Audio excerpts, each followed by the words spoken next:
yourselves, Detroit. As the sun begins to set, two of Woodward Sports' brightest young stars will be taking the mic for a brand new show. Woodward Nights with Booner and Broder. The dog days in Detroit are over, and the boys are unleashed. Join in on the banter and hop on the bandwagon of the #1 night show on the internet. Tune in to the Woodward Sports YouTube channel every weeknight from 8 to 10 p.m. Woodward Nights with Booner and Broder.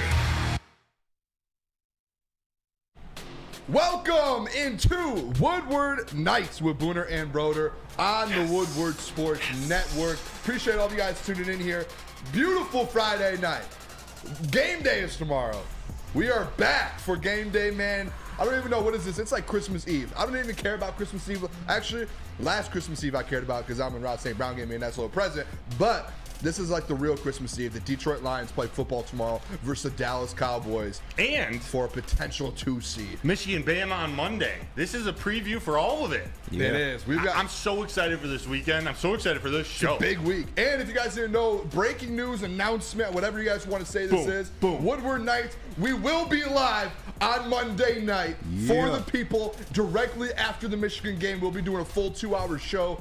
Not right at 8. It might be at like as soon as the game's over. It could be at 7:30, 7:45, whenever it is. We are officially the only show that's going to be going on Monday, which is right. I'm excited. We get to talk Lions. One of the first shows to react to the Lions. We get to react right away to the Michigan game. And we get to live react to the Washington-Texas game that will be on at 8:45. It will be the first half. It will be the first half while we're on. So we'll be able to give you guys updates on that. We appreciate you guys tuning in, though, as always. Make sure you guys hit that like button on your way in here. If you guys haven't yet, share the stream with a friend. Tell someone you know that likes sports about Woodward Nights. Spread the love. Sports. Spread the family here. We're trying to grow this thing out to be the best in Detroit. We're chasing down the best in Detroit. We're going to do that. My name is Booner. Matt Broder, Detroit Lions beat reporter as always. KG. What up, though? KG. And the camera or the seat's high right now on you, typically. Isn't it? I like to say hi, man. Okay, I like that. Yeah, I like that. I'm a first-round pick. My feet can't touch the floor, man. Come on now. You know what it is? It's like a point guard, man. You know, they're so short you can't. You know what I mean? Except for Magic. Let's go. And we got Nick in the sound booth. Nick, what's up, man? Nighttime, we are here kicking your weekend off right, bringing you that Friday feeling. Let's go, boys. Let's have a show. Pre-game this Lions chasing down that 1 or 2 seed. Let's have a effing show, boys. Yes, sir. We're gonna get this thing rolling quick. Hey, Nick, what's on your hat? Shout out Jack Labrador. Jack Labrador. Let's go. Yeah, baby. he came here and showed his love for the show. Yeah, they brought just us came some in. sandwiches. Got us all hats. Some Sammys, some Verners. Yes. Jack Labrador. They are awesome sponsors. Shout out to them for that. Great people, by the way. That was awesome. Amazing. Fans of the show as well. You're going to get a good Jack Labrador read out of me today. 2 of them. Twice. Yup. So good, it's twice. Yes, like Lindsay Lohan. Oh, yeah. And by the way, too, can we go single shot real quick? I got Bye, you. guys. Single shot real quick. Oh, hold on. Let me mix this up. Getting moldy. It's getting moldy. Uh-oh. The party in the back is starting. Don't let me unlock this level. Oh, man. We're talking about the people's champ here. Things and at the same time, they did my shout out. Beth did my eyebrows as well. Never got my eyebrows done. Got them for the first time today. Nice. You know what? Little wax. That mullet's starting to look like the Booner path. So. Hey, it is. The path is on the side of it. You see that right there? That's the Booner path, baby. I love it. I love it. Hey, we're gonna get started though because we have a packed show. We have a lot to go through here and kind of touch on here. At 8:15, we're going to dive into a little bit more of this injury situation. That seems like a pretty big deal going into this game tomorrow. And as well as we're going to talk about just the game as a whole, Dan Campbell's return to Detroit, or Dallas, all of that. 8:30, we're going to get into the matchups for the game, our offense versus their defense, vice versa. Some huge matchups. This is one of the biggest games of the weekend in the NFL. Massive matchups going on here. Some big-time people. 8:45, keys to victory. We're going to do that. 9 o'clock. You guys asked me yesterday, Booner, are you taking over from Hollywood from Jeff? I am not. I'm the people's champ. Jeff Frady Hollywood will be joining us in studio at 9 o'clock. 9 o'clock and 9:15, we'll be talking to Jeff Frady. Thanks for getting me hard, JB. Thank you, Jeff. 9:30, we're going to dive in a little bit Michigan, Alabama, because that game is Monday, and we do need to talk about it a little bit. And then 9:40, we'll get back into some Lions here, give you guys our score predictions. So we do have a really packed show here today. Jam-packed. We have a lot going on. I want to start us off with this real quick. I'm going to skip over the Joe Flacco stuff. Yeah, he did good. Joe Flacco, and by the way, real quick, yesterday we talked about comeback player of the year. Well, Joe Flacco now is almost tied with DeMar Hamlin. DeMar Hamlin for like all year was like minus 5,000, wasn't even close. All of a sudden, Joe Flacco comes in the picture. Now it's him and Joe Flacco in a race for it. And I think of Joe Flacco, one more good game and he's in. He has the upper hand because DeMar isn't playing. Yeah. He doesn't play. And Joe Flacco plays. So He put the Browns in the playoffs. So. yes. And he's going to keep them going, I think. He's going to have a chance to. Is it breaking news? From nobody in the chat, can we get a single shot on Booner saying lock in? Hold on. I got you. Lock it. Lock in, boys. Let's go. Let's get this show started. Breaking news out of the Detroit Lions, Allen Park today. Couple people waived as well as some people picked up. First, I want to start with this. Yesterday, I spoke on this and I asked the question, why is Jason Kabinda getting activated and guys like Chase Lucas were getting waived, Trevor Nowatzki getting waived. I have a feeling something happened and they messed up. I think the Detroit Lions messed up. And I think they know they did.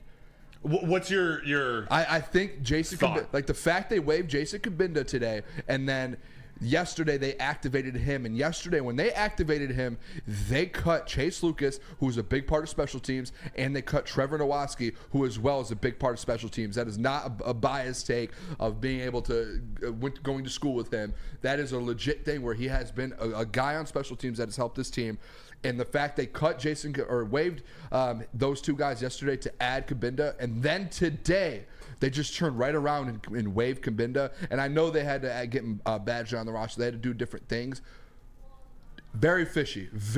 And I typically don't say Brad. And it's not a bad move by Brad Holmes. I just think like when they did it, right. And then. If you guys didn't know, breaking news, Trevor Nowatzki got picked up by the Arizona Cardinals, a guy who was a big piece of your special teams in a playoff, a little bit of a playoff run when you're about to go in the playoffs.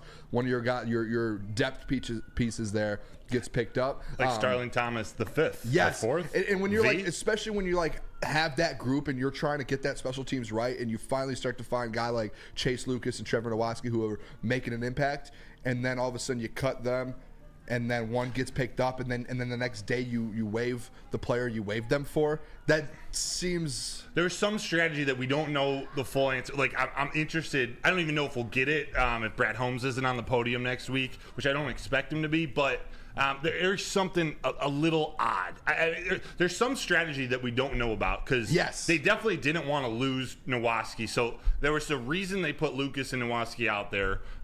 they thought they were going to get him back, I'm sure, which they did. And the thing is Chase Lucas turned down teams. I think he cleared waivers and then turned Other teams down. wanted to sign him, but he wanted to come back. So why and- didn't Trevor do that? I Can think he- is he allowed? Arizona claimed him before he made it through the waivers, like they did Okay. Starling Thomas. Okay.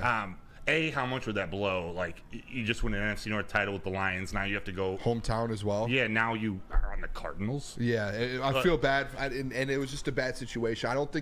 I think after it all happened, and then today waiving Kabinda, it all it's like okay, maybe there's a longer term picture in this, but What I don't know is the time, right. like the inner workings of the waiver wire and time. Like if there's a certain amount of time after being activated or something. I don't know all the rules of that, but Kabinda's, they waived him, and he's a guy they want back too.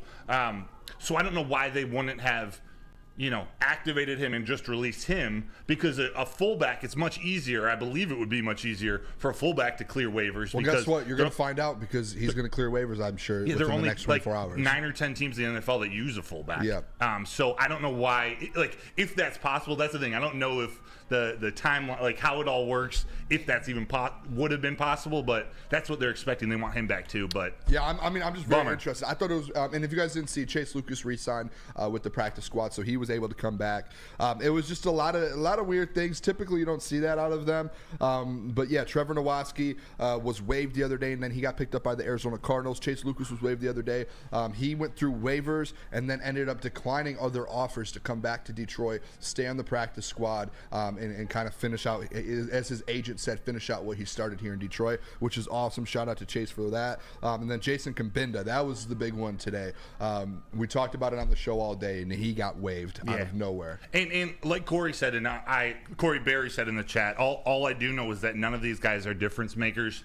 I do happen to agree with that. But they're not going to move the needle. They're locker room piece, because Nowatzki is a long-term like maybe next year, 2-3 years down the line, like, and a player that could get worked into the linebacker. He's like a mini Jack. He's got the athleticism. He's raw. He played at Saginaw Valley State. He needs more time. But they love his potential more than Chase Lucas and Cabinda, who have certain. Cabinda actually has a role with the team as fullback, but how important is that with Malcolm and whatnot? I know it's not like a big piece. Like, it's not like you just waived like your starting corner or you lost like all these like defensive pieces. The thing I look at it is like, where did James Houston get hurt?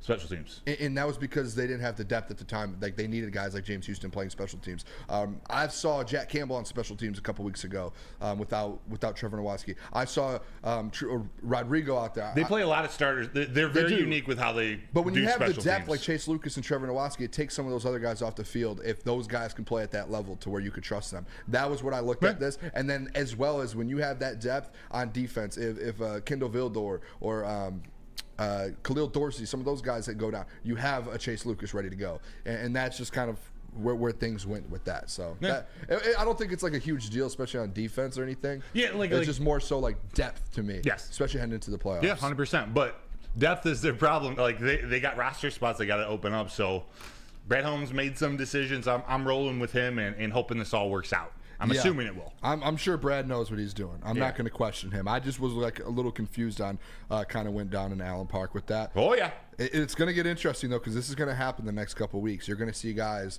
come up, come down. Like Bruce Irvin, I know he's going to be in a situation, and I don't know how this works. You may know a little bit more than me, but the whole situation when it comes down to how many times you can pull a certain guy up before you have to sign him or cut him. And Bruce Irvin, I don't know if he's close to that. I think it's like if you call him up a third time, then he's signed to your roster for the remainder of the season, or his contract's guaranteed. I got to learn more about those rules, but you're right, there is a limit. That's why they had to. Who was it a couple weeks ago? He ended up getting signed, I think, with like the Commanders or something, or the Saints. Who? One of the what's his name? The big fella in the middle. Bohanna. Oh yeah. That happened. Oh yeah, because they got pulled up didn't a third activate time. him. They didn't activate him, and then he was just like he was free. Bohanna. But yeah, I'm interested to see what that happens. I'm interested to see, especially when we're going to get into matchups tomorrow versus a guy like Dak, and you need to get pressure on him. Bruce Irvin. I wonder if they're making room for guys like Bruce Irvin, because yesterday they waived two guys, signed Cabinda, and then waived Cabinda and only brought on Badgley to the active roster today. Yeah, they waived another practice. They waived Chris Smith, defensive tackle, and signed Michael Schofield, offensive lineman. On the practice squad, though. So there's 3 guys on the active roster positions, or 2 available. Yeah. Because you waived 3 guys off the active roster.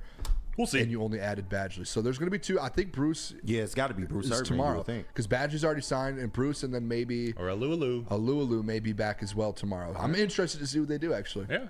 Imagine if they surprised us all and they said, C.J. Gardner-Johnson is active. I want it. Imagine that. Yeah, maybe. No. Next week, though. Yeah, he's already ruled out. You could switch that. I don't think so. I think you could switch it. We just had this conversation yesterday. I know, but as the days go on and we get closer, I like to believe you can switch it. I don't know what agreement they have with the betting, with the sports books. That's what I don't know all the I don't know all the rules, but because betting's involved, I don't think you can rule a guy out and then at the last minute switch him back in. Before we go to the break right now, real quick, I wanted to get this in. I had it in here in the prep real quick. Coach of the year. Did you guys see the situation going on with that?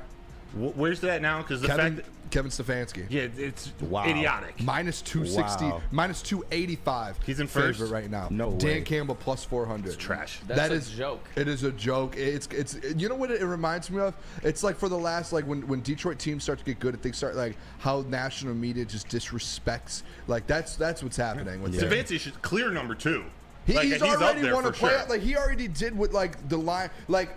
The Cowboys or the Browns didn't win a playoff game for how long, and then he was the one that got it done. He was the one that helped make them become successful. Dan Campbell, and I'm pretty sure he might have won Coach of the Year that year as well. I can't remember, but Dan Campbell is literally doing that in Detroit right now, and he has a chance to get. Did you say Brian Dable? Last year did. Yeah, is that who you just? No, Stefanski. Oh, yeah. Because he did that in Cleveland. Last year, he did literally what Dan Campbell's doing right now. He did that in Cleveland a couple years ago. And last year, they gave it to Brian Dable over Dan Campbell because Dable made the playoffs. It's unbelievable. MCDC's in the playoffs right now with 11 wins. Won the first division in 30 years, and you're not a favorite. That's disrespectful. I want to talk to someone. If they win this game in Dallas, he better shoot right up there to number 1. If he wins in Dallas, even if they lose against Minnesota, he should still win it. Don't put those demons out there. We were just talking about this too yesterday. Our job is to make these statements. Don't put those demons out there. What? Losing. I don't think they're going to lose, but I'm saying if he beats Dallas, regardless of how the rest of the season goes, he should be numero uno. Bobby Finstock, shout out in the chat, Woodward Sports chat. He said bad take. Which one, bro? Yeah, which Bobby? take? Which one, Talk Bobby? to us, Bobby. Let us know what you're talking about. Get a little clearer with your trolling. Come on, man. Be better. Thank you. All right, let's go to break. When we come back, we're going to talk about some of these injuries, how they'll affect the game, and then we're going to get into this Dallas Cowboys game. Focus, man. Lady Jane's, though. Come to Lady Jane's Haircuts for Men for a beautiful haircut. Just got this here. Shout out, Beth. This beautiful mullet. It is an award-winning haircut experience. Register to win a trip of your dreams and all expenses paid suite for the 2024 NCAA tournament. That is right. No expenses spared for you and 5 of your best buds. That is Lady Jane's Haircuts for Men. Open 7 days a week. Walk in anytime. It is wicked awesome. Awesome. Calling all landscapers. This is Darren McCarty. I'm at Outdoor Equipment Co. How would you like a landscape like a legend? How about a bad boy zero turn? And even a chainsaw.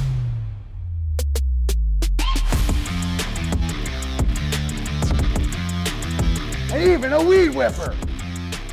Whether you landscape for your job or landscape for fun, get all your equipment from Outdoor Equip Co., the official equipment provider of Woodward Sports. Michigan grown, family owned. OutdoorEquipCo.com. Now, coming to Woodward Sports, Woodward and Main Street, the Woodward Sports Network Detroit Lions show. Let's go! Catch Gabrielle D. Phillips, Matt Broder, and Terry Foster for all the latest news on your Detroit Lions every week. Only on the Woodward Sports Network YouTube channel and woodwardsports.com. Your home is your most important asset. Flexibility in the sales process is key. When you work with Mark White & Associates, you can cancel at any time, for any reason, without penalty. Speaking of flexibility, check this out. Who you work with matters. Hire the best broker in the game.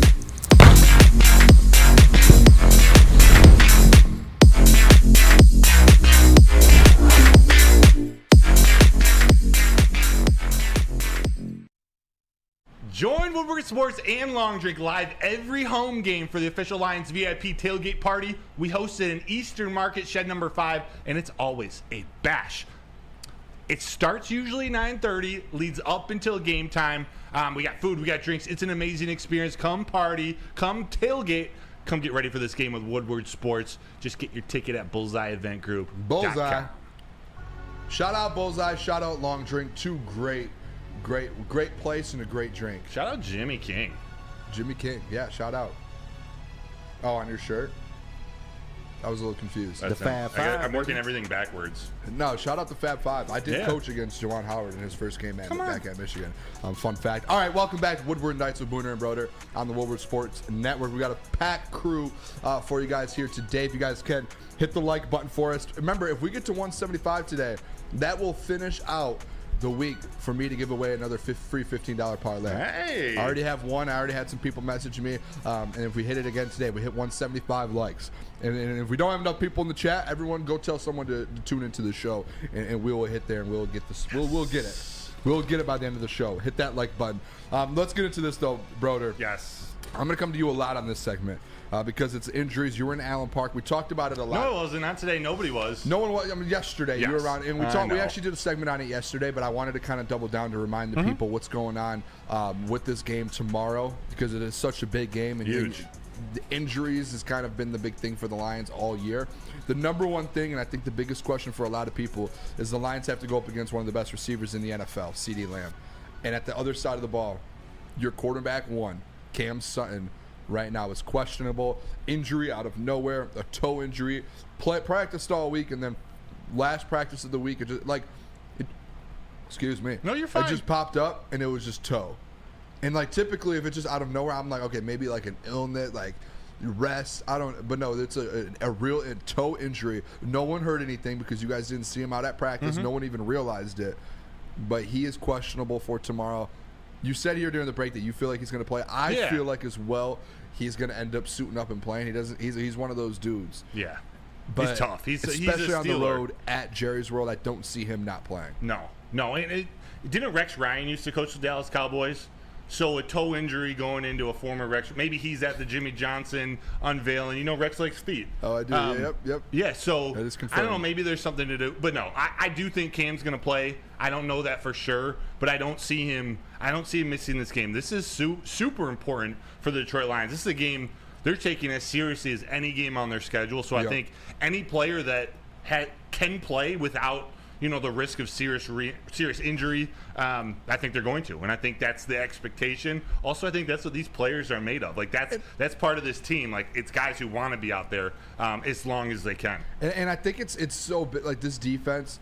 Like while I was watching, I can't remember what show it was on. It was a national media, like a national show, and they were talking about it's that one guy, that NBA guy, Nick Wright. Yes. How did you know that out of nowhere? I know everything. I was going to say the guy with the nose, but it's See, people who have big noses, we stick together. Okay, yeah, fair enough. No, it's so Nick Wright. Yeah, you knew. But Nick Wright was talking about how good this offense is, like, or not how good this offense is, but how this Lions defense. And I guess I didn't really even think about it. And we're going to get into matchups a little bit. This Lions defense has given up a ton of points. Like that's just at the end of the day. Like yes, they might have gotten stops. They give up a lot of points. And Dallas Cowboys offense has scored a lot of points. Yes. At AT&T Stadium. Yes, and they've given up points to like teams like the Packers, the Bears, like teams that you wouldn't expect them to give a lot of points up to. And they just somehow just like at the end of the game, it's like the Lions score 40, 30 something points, and they're still giving up 28, 29, 30. And then without a guy like Cam Sutton versus CeeDee Lamb, that worries me a lot. Like that worries me that CeeDee would go out there and have a day because I don't know who you. Like I don't know if AG has a plan. If that like I'm sure he does, but like what is the plan? Adjustments. What? Yeah, he hates that. He hates adjustments. No, I think we're gonna see even more blitzing than we've seen the past two games. I think they're gonna do everything they can to get the ball out of Dak Prescott's hand as fast as possible to limit the amount of time.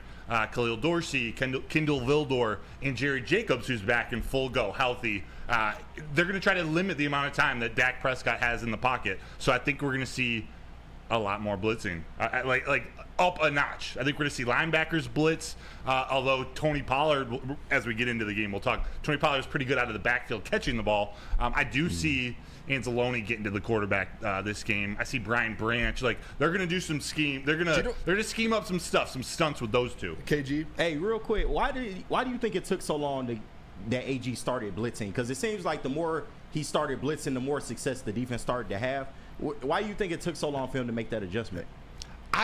It took a while. It took for the people to like really go at him for him to actually step up and do that. I can't answer that other than I think maybe he trusted his team and the plan, a little too long or a little or assumed, Aiden Hutchinson is going to break out this kind of like what we all thought. Like they were going to get more in the original plan, but as soon as more people got hurt, it was like, all right, we got some new pieces. Let's just sort of let's cause some organized chaos. Let's bring Iffy in here. Let's bring the cornerbacks from the edge. Things to just throw the quarterback off, which I believe is what they need to do with Dak, who's been one of the best quarterbacks in the league this year. Maybe it was something where AG felt like, at the start of the year, you had the personnel to do it. And as the season went on, he started to realize maybe we don't have the full personnel to play the defense I want to. And that was when he was like, now we have to find different ways to get like, yeah, you can't keep getting torched in man. Like we don't have the personnel to play man. So yep. And now he knows like, hey, we don't have the personnel. Now it's time for me to like get in my bag. And he's been doing that, even though you still have given up points, but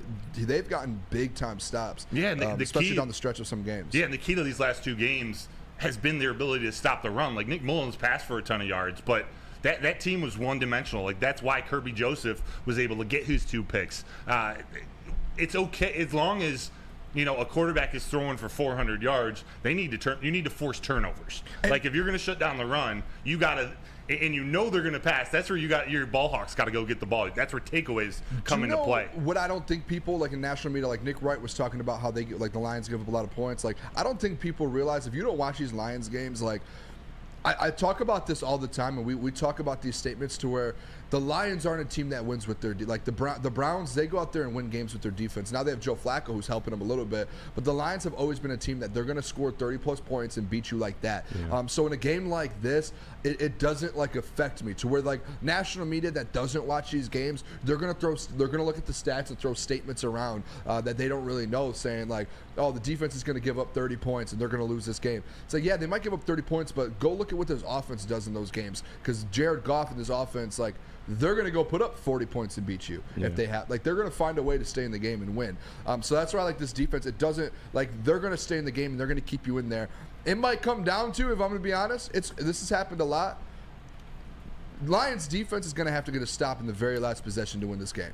Like, they're going to have to do what they did versus the Bears and what they did last week. Like, they're going to have to do that. On the road, you're going to have to get it, like, they're going to get a score, a field goal or a touchdown to get up, and then Dak Prescott will have the ball in his hands in Jerry World with 2 minutes left, and your defense is going to have to get a stop to win this football game. And they've been doing that, and they've been getting the stop, so I trust them to do it. Yeah. I'm not going to give away my score, but I think it's going to be a one-possession ball game. That's where I believe you have to run the ball and run the clock out at the end. You do not give them the opportunity at home with the ball to close the game out. That's where I believe the Lions will be able to run that clock out. What about starting the game? Forward. Would you think the last two games Dan Campbell has elected to receive, won the coin toss and elected to receive? That is part of usually your keys to victory. What do you think while KG cues up that video? What do you think? Before I've always been the one, and I've said this a lot. I've been the one that said, go put your defense on the field, get them confidence, and get a stop. But recently, he's been throwing the offense out there, so I don't mind them giving a chance on the road to set the tone in the game. Yeah. I don't mind it. And Dan Campbell, so I asked Dan Campbell about this at the press conference on Thursday. He gave me a really good answer, and he also said this changes week to week. Like, it's an evaluation, and I'll let him explain why he made his decisions the last 2 weeks, but I liked it. I'm interested to see. I actually think he's going to, if they win the toss, he'll elect to receive. But if you could play that, KG, that'd be awesome. He's won the coin toss and elected to receive. What's your thought process around that strategy? Yeah, well, let's try something new. Let's go another route here. And some of it goes into the, third quarter. Are we better off, getting our defense out there and they give us a better start, and our offense is better suited to start the game out. So it was just let's change it up a little bit. It's been good for us the last 2 weeks. Denver, we didn't score, but we moved it until really it was our own errors. But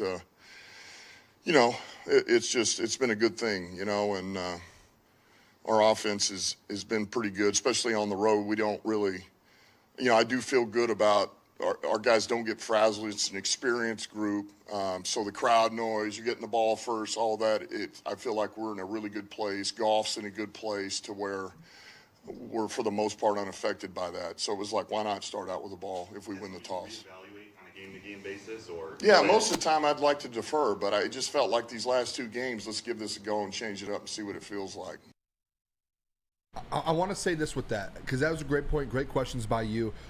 This is what I want to say as well. Thank you. On the road, last two games I believe have been home. Oh no, you're on the road in Minnesota. If you get the ball in Dallas and you go score a touchdown right away, right away that first drive is going to be loud, right? Like, crowd will be in it. That's been the one thing that Dallas, that's why they've been on this 15-game win streak. And I think AG, or it was Ben Johnson, actually spoke about how Dallas, someone asked him, hey, how does the game affect, or on the road in Dallas, how did the crowd affect the game so much? And it's the energy, the players, it's so loud there. That crowd is such an advantage for them, unlike other teams around the NFL, to where the players feel that on defense. They feel it on offense. They take that and use that energy. If you go out there and get the ball right away and you go score a touchdown, that shuts the crowd down instantly.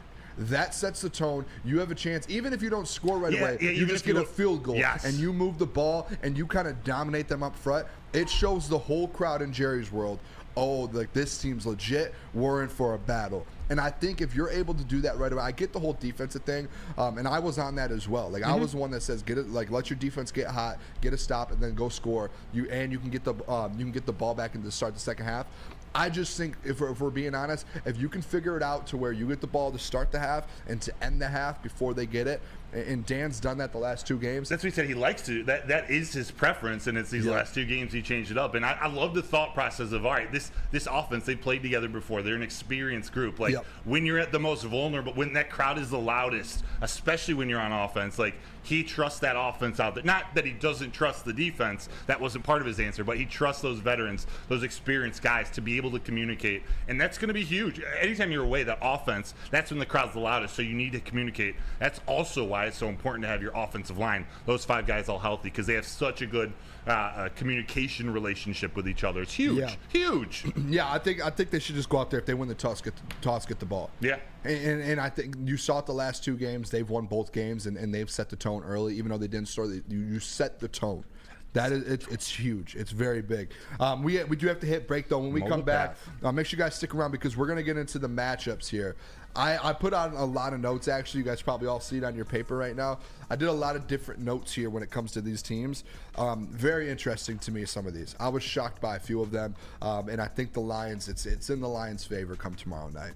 It for sure is. Let me tell you guys, though, real quick, Lions pregame show tomorrow. Make sure you guys tune in. It is not early in the morning tomorrow. It is actually at 5:30 to 7:30 before the game tomorrow. It'll be me, Jeff I. Frady, and the full crew. We will be here breaking the game down, going over everything. That is 5:30 to 7:30 tomorrow night on the Woodward Sports YouTube channel. And then check out Big Boy. Before you watch the show, go to Big Boy. Grab dinner before the game. Wintertime in Detroit, it is always better with comfort foods from Big Boy. Try the veal parmesan or the new Southern Comfort Chicken Bowl. And if you want some breakfast, the stuffed potato pancakes, they are back. The classic lumberjack or the Santa Fe Garden. They also have the new apple pie hotcakes that are too good to miss. Top it all off with the new gingerbread shake for dessert. Make sure you stop over by your local Big Boy today.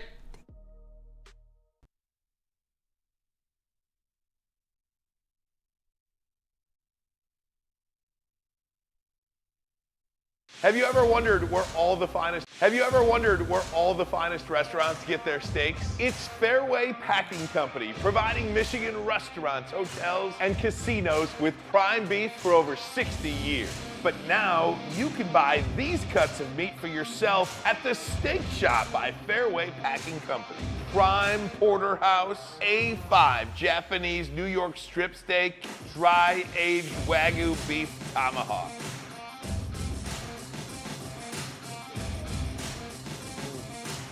Delicious. Get to the Steak Shop today. Enjoy fine wine, have a private party, and get the finest cuts of meat anywhere. The Steak Shop on Mack Avenue in Grosse Pointe Woods, or order online, fairwaypacking.com. Where's the most convenient place to get that big fitness energy? It's Planet Fitness. Join today for just $1 down, $10 a month. With over 2,400 locations and equipment for every workout, you can get in, get energized, and get going. And with free fitness training and most clubs open 24 hours, everyone belongs in the judgment-free zone. So join today for $1 down, $10 a month, no commitment, cancel anytime. Brace yourselves, Detroit. As the sun begins to set, 2 of Woodward Sports' brightest young stars will be taking the mic for a brand new show. Woodward Nights with Booner and Broder. The dog days in Detroit are over, and the boys are unleashed. Join in on the banter and hop on the bandwagon of the #1 night show on the internet. Tune into the Woodward Sports YouTube channel every weeknight from 8 to 10 p.m. Woodward Nights with Booner and Broder. What happens when you run a great business for over 50 years? You expand, you offer more products to more people. That's what Les Stanford did by adding Les Stanford Buick GMC. They're located on Woodward Avenue, just south of 9 Mile, actually right near Dispo Hazel Park. Check them out. You can also check them out in Dearborn at their flagship dealership. Find the brand you want at lesstanford.com. All right, welcome back. Woodward Nights with Booner and Broder on the Woodward Sports Network. Appreciate all of you guys tuning in here. If you guys haven't yet, as you come in, whatever, if you're on YouTube, hit that like button for us. I think we're over 50 already. But if we get to 175 here, we've done it all week. I said if we do it all week, I will give out another $15 free parlay. I already have one entry, so we'll do one more if we get to 175 likes by the end of the stream here. In the parlays, too, it is the Booner's Lay of the Day for Lions games. It has hit the last 2 weeks. Last week, a listener won it. Ornery 3 Dad won it. Ornery U of M Dad. Ornery U of M Dad sent him over $100 for it. Straight cash. The parlay hit, won $100. And that's just for we hit 125 and he DM'd you? Yes, this one is 175 today. about 175 that? today, and then whoever wants to enter, shoot me a DM on Twitter at Booner Sports, and then I will enter you. Maybe I'll do like a little wheel, and you'll get picked. So let's get back into this though. Lions, Cowboys tomorrow, massive game. Basically, huge. This is basically for the 2 seed, in my opinion. I know the Cowboys need some things to happen for them, but for the Detroit Lions, if you still want a chance at the 2 seed, you have to win tomorrow. You need to win tomorrow, or you're probably outside and getting the 3 seed, and that gives you a tough schedule going forward. Let's do this though. Matchups for this game. I want to get into this because I broke a little bit of it down here. I don't know if you saw in here. Let's start with the Lions offense and the Cowboys defense. I want you to go first. I think the biggest matchup here, and I put it right there, is this offensive line to Micah Parsons. We've talked about it all week. Everyone's breaking this down. You have the best offensive tackle or offensive lineman in Penei Sewell. That's what I believe. And then you're going up against potentially the best defensive end in the whole NFL, Micah Parsons. And I said this week, fellas, and you guys might think I'm crazy, and in the chat you guys can correct me if I'm wrong. I'm going to keep going back to that Bills game. I don't know if you guys watched that. With James Cook? When James Cook put 150-plus yards up on this Cowboys defense, all they did is run away from Micah Parsons. Micah Parsons is on the left. They ran to the right and just let him free. He was on the right. They ran to the left, and they didn't even touch Micah Parsons. That's kind of what I want to see come tomorrow. I hope they took a page out of Joe Brady's book and said, hey, we're just not going to go at him. We're going to run free. Go ahead. Jahmyr Gibbs is so fast, he's going to be out across the edge and 5 yards down the field before you even get across the line. Yeah. That's how I look at this matchup. I think it's the biggest matchup of the game, but I think the Lions, it's in their favor to win that one. I like that. And I like that you said offensive line versus Micah Parsons. I know we talked Penei Sewell and Micah Parsons, that matchup, but Micah Parsons plays all over that front 7. Not even just the defensive line, that front 7. He's got snaps from nearly every position. Yeah. He's got 13 sacks on the year. But remember, last year he had 2 against the Lions. I can't remember how healthy the line was, but he had 2 against them. So he's always a threat, and always a threat to cause a turnover. He likes to punch at that ball. He likes to get at the arm of the quarterback, try to chop down on his shoulder. So that's always a threat. He's one of the best in the league, so I love that you said it. Yeah, I don't even think, too, I want to hear your next matchup here on the Lions offense. It's just, to me, like, these stats we see of this offensive line. And KG, could you throw up the PFF one of our offensive line there? Got you. This is another thing. And this has happened almost every other week for the Detroit Lions, is they have the best offensive line in the NFL. PFF, again, this week, ranked this offensive line the number 1 offensive line in football. Oh, that's the one you sent me. Sorry, the wide receiver class. Yep. Was there not the offensive line one in there? I can look one more time. No. Oh, yep. I see it. Okay, just throw it up. You can just throw it up on whatever. But the PFF, like, they ranked them the number 1 offensive line again. When these guys are fully healthy, there is no one in the NFL that can stop them. Not even a Micah Parsons, not a Myles Garrett, not a TJ Watt. Yeah, they might get theirs. You're not going to win the full game. You might win a battle or two. You're not winning the war. That's just a fact. Look at those guys right there. So, no, like, that's a badass picture. You're not winning the war versus those 5 dudes. Like, I don't want to line up against them. Those are dudes, right? We're talking about 60 minutes of straight war, and those 5 guys are taking you down 6 out of the 6 times they've all been on the field together. 6-0 with those guys out there, averaging 38 points or something per game. That's a stash out of Graham Glasgow too, by the way. Shout out. That is a stash. This is. I'm telling you, that's the main matchup of this game. Is can your run game dominate? Because the teams that have beat the Cowboys have dominated in the run game. Yeah, that's all it comes down to. My answer is an extension of that. I was thinking of going David Montgomery for the running reason, and for the running up the middle in between the tackles to try to alleviate Micah Parsons if he's running on the edge. Yep. But I'm gonna go tight end. I'm gonna go Sam Laporta. Wow. I'm gonna go Sam Laporta because the weakest unit of the Dallas Cowboys is their linebackers. You pair that with the need to chip block on Micah, the work he's done with the offensive line blocking, both in the run and the pass game. Sam Laporta, I think, is going to have a monster game. I think this is one of those. I think Amon-Ra St. Brown's going to have another good game, but I think this could be a big Sam Laporta game. At least I think he needs to definitely have a good game for the Lions to be in at the end. I'm in such a bad spot when it comes to my legacy play tomorrow. What do you mean? I've got 3 guys, and I don't know who to choose. Does it usually come to you before you pick it? Like, wait till tomorrow and you get the feeling? Yeah, no, it always does. It has to be a feeling. People convince me and tell me, give me stats, give me this, give me that, and it's like it has to be a feeling. By the time I sit down tomorrow at 5:30, I will have it. Last year, Brock Wright versus the Dallas Cowboys, 4 catches, 57 yards. T.J. Hawkinson, 4 catches, 48 yards.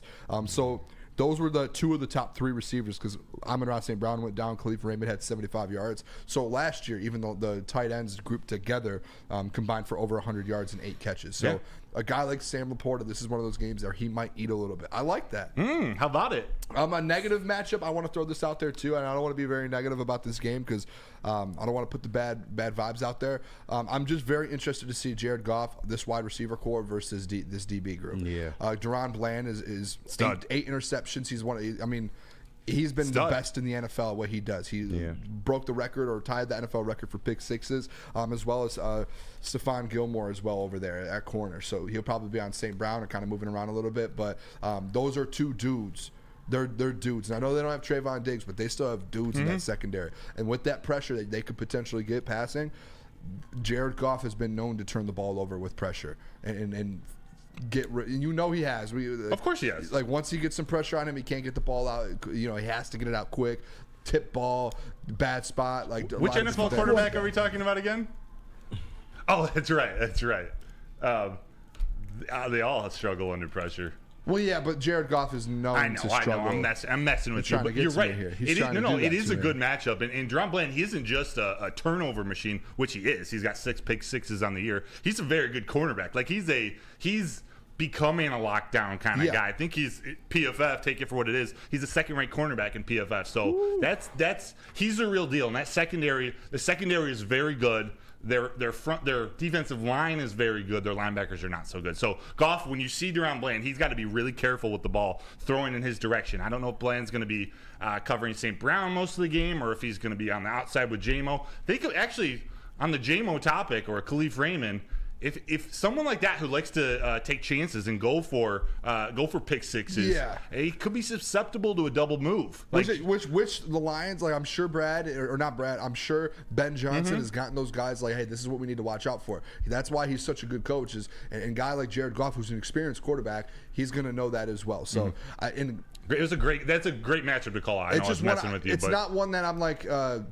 I think the Lions can win. I just think it's one. Keep an eye out for that. Yeah. Because this is a team where you do have to watch and take care of the ball, and you have to be extra cautious because those guys. That's what changed some of these games at home. When they have these games where they kind of the vibes start to turn and the crowd gets into it. It's because of a Deron Bland pick six. It's because of a forced fumble on Jared Goff. It's because of things like that. You have to avoid those at all costs. Jared Goff needs to be the quarterback who turns the ball over the least in this game. Yes. Yes. And when we do our keys to the games, you guys already know kind of where I'm going to go with that. But that's defense, kind of, baby. We got a couple minutes. What's your defensive matchup? Defensive one. I don't know if I'm going to take yours or not. I got a backup just in case. I went the Detroit Lions secondary versus Dak Prescott. Love you picking these groups. I love it. I went because and when I say secondary, I know you add in corner to that because if Cam Sutton plays, that's going to be big. But these safeties, Kirby Joseph, I want to say C.J. Gardner-Johnson so bad, but iffy out there. Maybe Tracy will get a little bit of a run, and then Brian Branch. Like I want to see some more turnovers. Brian Branch. What AG talks about a lot is turnovers come in bunches. In the last 2 weeks, they have gotten turnovers. So if it comes in bunches, that means this week there's going to be some more turnovers for this Lions team, and I think it comes from those safeties. And I think Kirby might get another one. You might see a Brian Branch one, and you might see Iffy kind of get another one in there. Don't be surprised to see maybe 2 turnovers from that safety group, whether it's a blitz in doing what Iffy did a couple weeks ago, or if it's they're just going to pick a couple guys off and they're going to make some trouble for Dak and put Dak in a bad spot. Yeah. Steve Lehman in the chat. If you're gonna eat, Brian Branch was one I was thinking about for all those reasons, plus Tony Pollard catching the ball out of the backfield. So I'm gonna go with Alex Anzalone. He's the best linebacker on the field in this game, unless you. I mean, I guess Micah Parsons an outside linebacker, but you know what I'm saying. Alex Anzalone, not just for the protection of watching Tony Pollard come out of the backfield, because Tony Pollard, I think, has 52 catches on the year, actually having a better year catching than running the ball. But Alex Anzalone with Jake Ferguson, their big tight end coming out of the backfield, he's slid kind of under the radar, but he's been a big piece to that Dallas offense, especially in the red zone. And Alex Anzalone, I don't believe he's given up a touchdown in coverage. I mean, he's been one of the best coverage linebackers in the NFL. Yeah, he's been great against the pass. Hasn't given up a touchdown in coverage opportunities. So he's going to need to make sure to limit Jake Ferguson. Really, they got to limit everybody. But Jake Ferguson's been a great tight end. I was looking at it today. He almost has the same amount of receiving yards. He's like 100 off. Sam Laporta. Yeah. So, like, he's had a year as well. So, he's a dude that you have to watch out for. Mm-hmm. He'll score in the red zone. Alex Anzalone being healthy and being able to cover Jake Ferguson is actually a huge deal. Yeah. So I like that matchup. Thank you. You're cool, welcome. Dude. All right, let's hit break. When we come back, keys to victory. Lock in. We're getting into it. I think you guys we've been talking about this game for 2 days now. I'm sure you know where we're going to go with it. Real quick, Woodward and Maine, make sure you guys check it out. That is tomorrow morning, 8 to 9 a.m. You guys do not want to miss it. It is not this Sunday. It is tomorrow morning, 8 to 9 a.m. Tomorrow is game day. That is Gabrielle D. Phillips, Matt Broder, and Detroit legend Terry Foster breaking down the game, getting all the insider information that you need with his injuries and everything like that. You don't want to miss out. Terry's always has some stories. I'm sure he has some Dallas Cowboys stories to come tomorrow. We're going back in time a little bit tomorrow. We already got the show sheet planned out. It's going to be a good one. So whether you're maybe tonight you're going to go pick up so you can wake up and bake up, you can experience the Dispo difference for yourself today, because Dispo is giving away TV and 2 $100 gift cards for the remainder of the month of December, which, as you guys know, it's coming to a close pretty darn soon. So nobody does it like the Dispo family. So check out their store. Check out their website, disposhops.com, for more details. That's Dispo Dispensary, your local cannabis plug. Come to any Lady Jane's Haircuts for Men for an award-winning haircut experience from one of our talented stylists, and register for a once-in-a-lifetime opportunity to win an all-expenses-paid suite for the 2024 NCAA tournament for you and 5 of your best buds. That's right, college basketball's most elite event.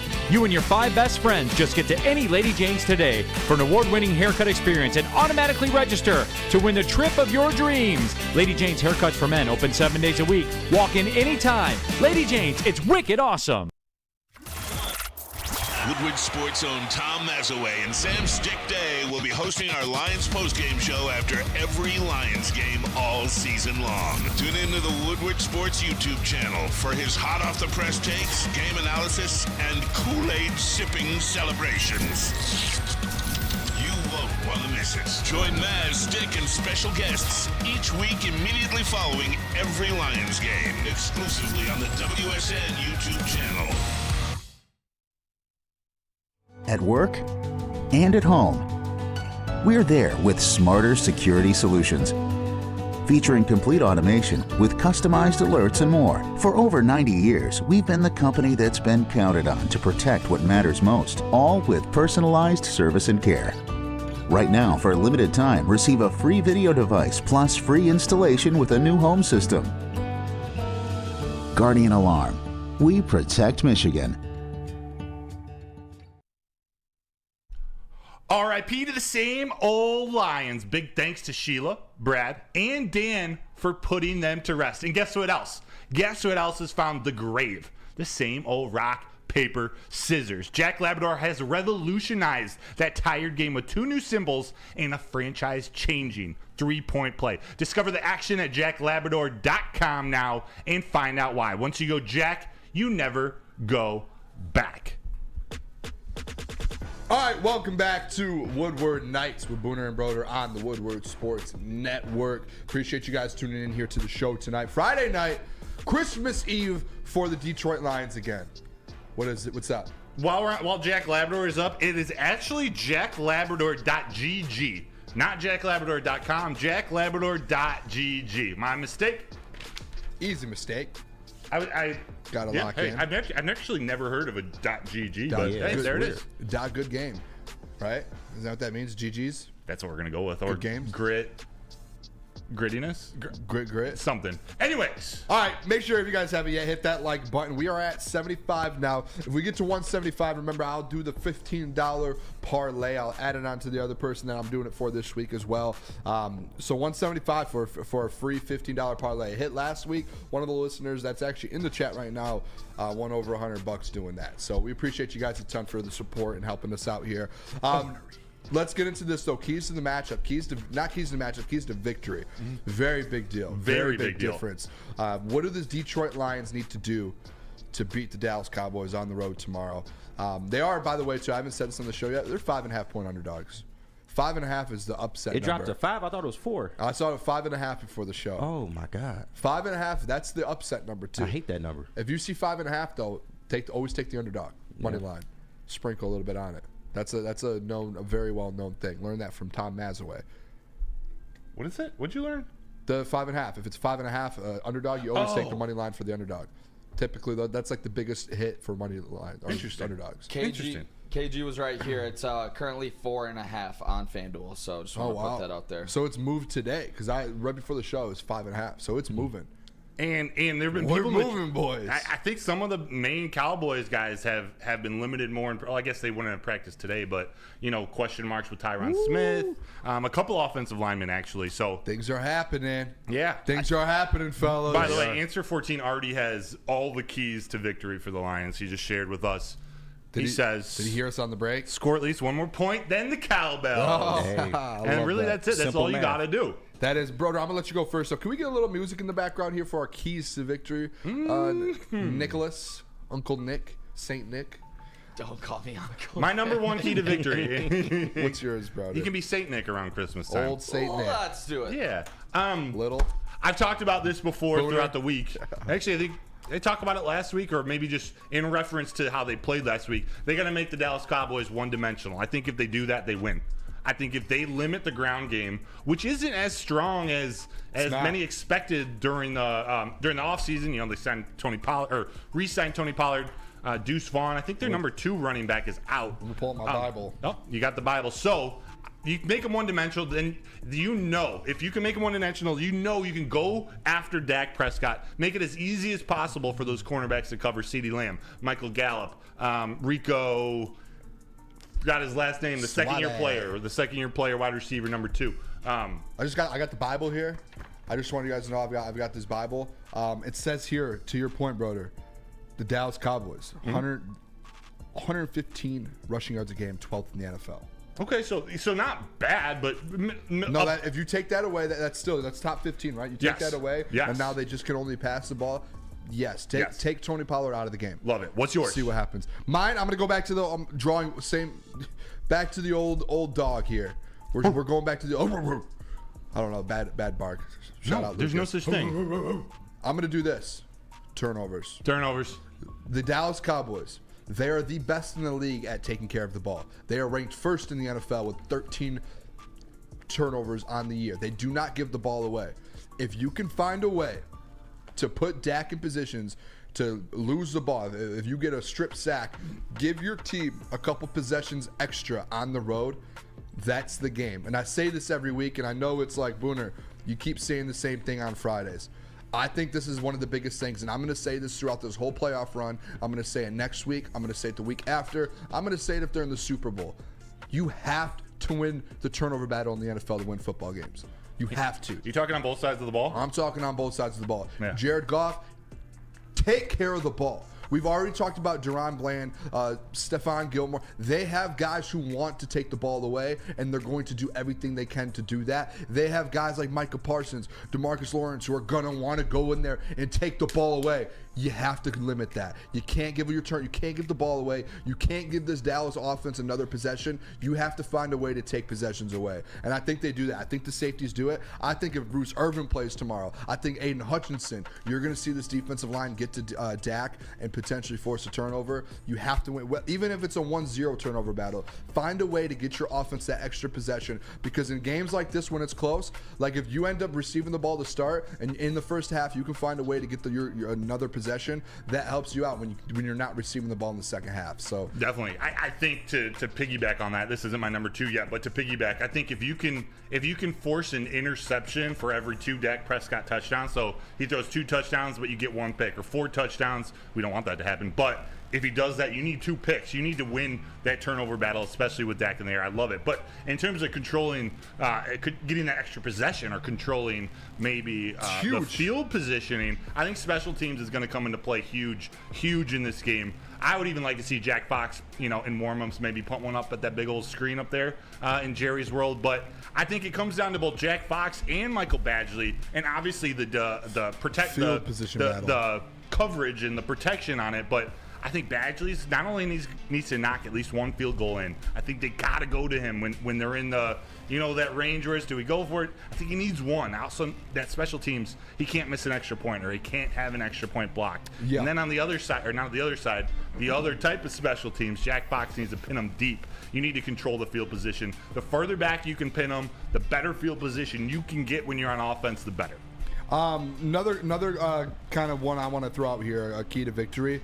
And this is something that I don't think a lot of people have really talked about. I think something Dan has done the last couple weeks that's been good is winning this coaching battle. He went up against Sean Payton last week, and you could tell it was a victory in that coaching battle. That was a question everyone had was like, is he going to be able to coach against his former coach, Sean Payton, legendary coach? He's doing it. He's another week, another guy who's won a Super Bowl, Mike McCarthy. He's going back home to Dallas. He played in Dallas. He knows Jerry Jones, and he's going up against a guy who we've seen a lot of in Detroit, Mike McCarthy, in Dallas now. I think Dan Campbell has to go out there tomorrow and find a way to win that coaching battle. Whether it's the field position, like you said, maybe at 4th down, you're going to have to find, there's going to be times where you're going to go for on 4th down. It's going to feel uncomfortable as a fan. But Dan Campbell, that's what he's about. Find a way to get that done and convert those 4th downs as a coach. Find a way like, hey, this is the perfect time for us to get a field goal. This is when we need to punt. This is when we need to go for it. We need to make the right decisions here and there. If there's a chance to get a challenge flag, like, you have to play the right ones. You can't, like, they've messed those up in the past and it's hurt us. Yes. So I think coaching battle, number 2. I love that. Dan Campbell's out-coached a lot of coaches this season. I mean, even that Chicago Bears game, I don't think it was much of a coaching loss. The players just didn't execute. Jared Goff played, like, it was all around. I think it's very underlooked sometimes. Like, Dan Campbell, like, he needs to go out there and win this battle tomorrow. Yeah. Because the last 2 years prior, like, everyone was always saying, like that was an issue with Dan, was challenge flags, going for on 4th down, this, that. It's something he's getting better at, especially on the road. I want to see him just keep executing. And as a head coach, I want to see him lead this team tomorrow over Mike McCarthy. Nick? Yeah, I think it all comes down to this running game, baby. James Cook, 25 rushes, 179 yards for the Bills against the Cowboys when they absolutely dominated. I want to see the yards per carry leader in the NFL, Jahmyr Gibbs, get 20-plus rushes against this Cowboys defense. I think he has a massive game. I watched a lot of Gibbs tape last night. He is so explosive. Breaking film down. All right. Get the ball in his hands more. I think he absolutely dominates this game. Jahmyr Gibbs, biggest key to the game. Wow.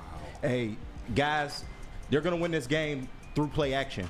They have to utilize the play action effectively. Now, running the ball is their identity. We know they're going to come in here, they're going to run the ball. But you want to be able to get over on that great secondary that they have. So you're not going to be able to just drop back, especially with Michael Parsons lurking all over the field. Yep. So you want to utilize that play action, get your receivers open, make sure they bite on the play fakes, and that's how you're going to gain yards, and that's how you're going to get in the end zone, baby. I think, KG, I love that, because I think that's gonna set everything up for tomorrow. That's a great one, KG. I think that sets everything up tomorrow. That's like a combination of like the run game, the trenches, the secondary, putting their secondary in bad positions. Like, play action is the key tomorrow. Yeah. By the way, if you guys are watching and if you have a girlfriend, a wife, a spouse around, they probably want to leave the room for the next 30 minutes. Yes. I don't know if you saw during Nick's read, the man who's about to join the show, his flow is on point tonight. So be careful. Be careful if there are ladies around you. The real Hollywood joining the show. It's Hollywood Hefe. Real Hollywood, man.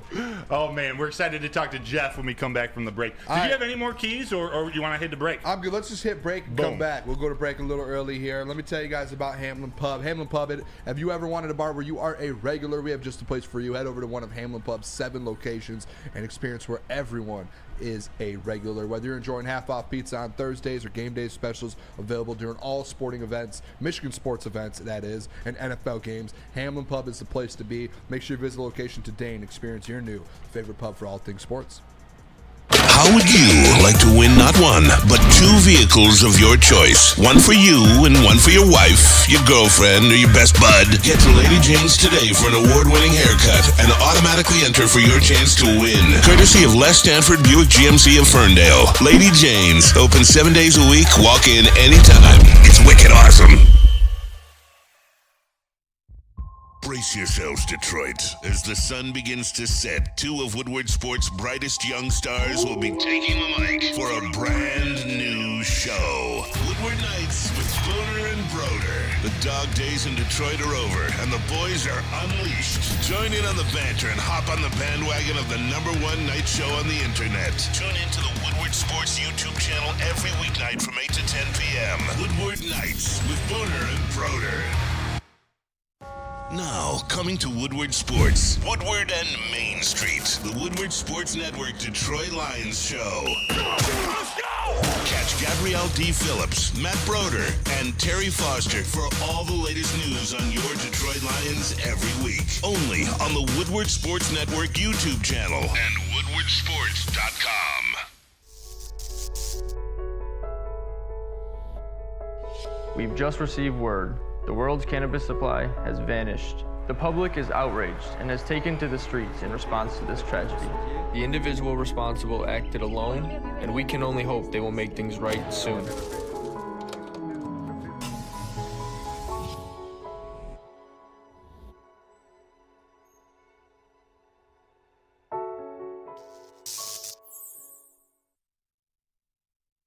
Do you have football on the brain? Well, this year, college and professional football has been awesome. This time of year is also a perfect time to shop for your home and auto insurance, so shop it like a pro with Swiss Insurance. They cover us here at Woodward Sports Network, and they should be covering you. So ask for Mark today at SwissINS.com or call 248-800-4177. All right, welcome back to Woodward Nights with Booner and Broder on the Woodward Sports Network, woodwardsports.com. All of this stuff you're watching on, we appreciate it a ton. If you guys can hit that like button for us, I think we're sitting around like 93. If we get to 175, giving out that $15 parlay, the Booners lay of the day tomorrow for the Lions game. I'll give it out. If you guys all message me on Twitter, I will put everyone on a wheel. I'll spin it and I'll see who wins it. I'm actually going to do it for, if we hit 175 today, I'll do it for 2 people because I did promise earlier this week. So there's already 1 person that will be on the wheel. We need 1 more today. Create some accounts for 2 people. How long does it take to create a new account? I don't know, but everyone hit that like button. Let's get this thing rolling. All right, we've got a special guest in the building. You can't look at him. Yeah, we can't. I mean, we actually, to get him in here, it is about $500 an hour. $500 an hour. You know that's a lie. No, that's true. I went through your agent, and you sent me to. That is true. What's his name? The same as Tommy DeVito. Yep. Prices have gone up recently. Sean Statello. Yep. Yeah, I believe that's his name. Yep. So we're glad to get you. We only have you for 30 minutes, so we only had to pay $250. Let's do it. But we've got Hollywood on the stage here Let's do tonight it. with us, talking some Detroit Lions. Literally the 2 most famous people at Woodward Sports right now. I know. Man. Hollywood versus the and man I work of the with people. Braylon and Darren and Lindsay and Well, sit next to you clowns. Well, I told Booner, I said if you want to call me Hollywood, you can be Malibu. He's starting. I just want the people's champ. That's all I want. I don't want to be Malibu. I don't want to be Beverly. We'll share some cities. I want to be the people's champ. That's my nickname. I love it. Yeah, you can be the people's champ. Yeah, I don't want to be Hollywood. I mean, yeah. I never made Amon Ross St. Brown's Instagram. I mean, I'm still the best at the end of the day, but I just met Sam Laporta. Yeah, you met Sam Laporta, but that's all I got on you. Yeah, good guy, by the way. Cool and guy. Dan Campbell and Brad Holmes break my film down. That's a big one. Yeah, I can't top that. Yeah, or the Amon Ross. Yeah, I think I've just won this battle instantly. Yeah, right off the jump. Yeah, off the jump. All right. Anything? Did you have something there? Nope. All right, we've got a couple things for you, Jeff. Wanted to check there. Nope. I heard what are your thoughts on Jared Goff? No, move on. Let's get to it. Move on. Yeah, hey, what are your thoughts? You think Jared Goff should win the MVP? I'm just kidding. Don't answer that. No, he shouldn't. First, I just want to ask you this: Lions-Cowboys matchup. I want to see where you're feeling and where you're sitting at it. You did mention just something to me in the back today as you were leaving, kind of where you stood on it. I don't know if you put that out publicly, but I want to know where you stand on this Lions-Cowboys matchup. Let's hear it. Well, I don't know what you're talking about. I said Lions are going to dominate. Clearly, yeah. Yeah, that was. What I heard. But no, regardless, what I was saying is, this game to me, and I thought about this question. Are you more confident in the Lions or Michigan? Wow. The Lions. The Lions. To win. Yes, the Definitely Lions. the Lions. I have a really similar feeling about both of them. Like, I think they're both Yeah, going to me win, too. but I think it's going to be a good game. Both, like, I think they're going to be different types of games. I think the Lions and the Cowboys are going to be high scoring. Michigan and Alabama are going to be lower scoring, but I think both are going to win. I have both winning. So I'm with you, Broder. Yes. I think, it's a good test for both teams. I think you could argue, besides that Ravens game, this is the toughest game on the schedule. Yeah. I mean, Kansas City, yes, at Arrowhead's a big win. But I just think how the team's constructed. There's no Chris Jones. You got Micah Parsons. Dak's playing at a high level. CeeDee Lamb's a monster. So this Dallas game is going to be a tough one. It's a good measuring stick. Like, we talk about proving yourself, the Lions proving themselves. Here's another one. You travel on the road to a team who's undefeated. They play well at home. They average, I think, 2 more touchdowns, something like that, more than they do on the road. Jimmy Johnson night. They got Michael Irvin, the playmaker. He's going to be in attendance. A lot of pressure on the Lions, but it's good. They play well under pressure. They play well on the road. I think it's a good recipe for them. Same, and I think they've kind of proven that they can step up in those positions, and they've done it like week after week in these big games, big positions. When it came down to that Chiefs game, going on the road to Lambeau last year, like they've done it. Spoilers. They like the spoilers. They like the spoilers. It feels like, to me, Jeff, it feels like a playoff matchup a couple weeks before the playoffs, just so you can know where's your team at. And I think it's kind of a really a positive for the Lions, too, because whether you win or lose, you're going to know where your strengths and your weaknesses are versus a playoff team, versus a team you're going to have probably a type of style team and an elite team to where you're going to have to play those teams in the playoffs. You're going to know what you need to work on, where all of your weaknesses are on your team. And then in 2 weeks, you're going to be in the playoffs. You're going to be able to address those. That's why I think this game's huge for. Well, the other thing, Lions. too, the interesting part is if they face again, how much you already have tape. Yep. Which comes down to, like, how well will you each team know each other schematically? Like, Ben Johnson, do you kind of let everything out the bag this week, or do you save something? It's just, there's a lot that goes into it. But yeah, we could see these teams playing twice potentially. The Booner Path, I think, advertises that. We'll see. Yes, and you are a part of it now. Well, no, I said next year. I said my ticket. I'm cashing it in next season. I don't know if that's possible. I did hear on the Morning Woodward show today, you were getting asked questions about the Booner Path, and you said, I will address it during mailbag. And then I was sitting there, I was up, I was watching, I was waiting for mailbag, and guess what? It was never addressed. So I was a little confused, and where you keep, it's like one of those things like a girl or something, and it's like, hey, you want to go on a date? You want to do this? You want to do that? And it's just like, turn the heads. It's like, you just keep turning your head on me. What are we doing here? You left them on red. I just keep getting left on red. KG, okay, well, hold on. This is a problem. So, are you on the path? I've never been on the. Lions? Me and you have argued about the path. Do you believe in the Detroit Lions? That's a ridiculous question. Of course I do. Okay, so you're on the path. No, I'm not. There's a difference. My job is to give takes. My take is they'll win a playoff game, and I think they fall short. That's a take. I give takes. So you're saying I'm bad at my job because I don't. No. I'm just saying that's why I can't do the Booner Path, because I don't actually believe they'll make the Super Bowl. Okay. So I'm not there, but I respect the hell out of it. I showed you the bet earlier that I put on the Lions today. Pretty big bet. What'd you put on? Now I'm intrigued. Hold on. To win the NFC. I don't mind that. Like, I could see, if there's a scenario, me and Lucas argued about this, the 1 seed versus the 2 seed. I know for him it's all about the play. And I don't want to speak for him, but basically what he said was, it's all about the playoff win. If you get the 2 seed, it's more likely to him, because if you're the 1 seed, you get the bye week, and then you're going to face probably an Eagles, a Cowboys. Which are beatable. Like, okay, beatable teams. Yeah, the whole 1 seed, 2 seed. Before, when he was making that argument, it's dumb. I want the 1 seed. I don't give a damn who you face. Yeah. But I think even being the 2 seed, the path, the path to the Super Bowl is easy. I don't want to say easier, but it is. The 3 or 4 or 5. The only away game you could have, unless they get upset, which is a real possibility, is San Francisco. Which, yes, it's away and they are the best team, but it's nice weather out there in San Francisco. The reason the Lions or the narrative that the Lions have struggled on the road, it's usually when it's bad weather. But they've won road games. They've gone to Tampa, they've gone to Lambeau.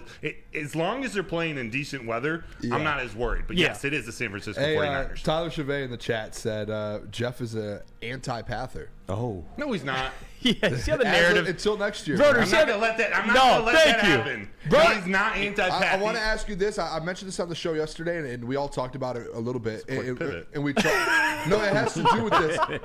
It has to do with this. I want to ask the question to an anti-Pather and see what he thinks. What do you do? What is this narrative? I just want to ask you this: if the Lions do win on Saturday, and say the 49ers say they only win by a touchdown, kind of struggle a little bit versus the Commanders and Jacoby Brissett, will the Detroit Lions now be the team to beat in the NFC?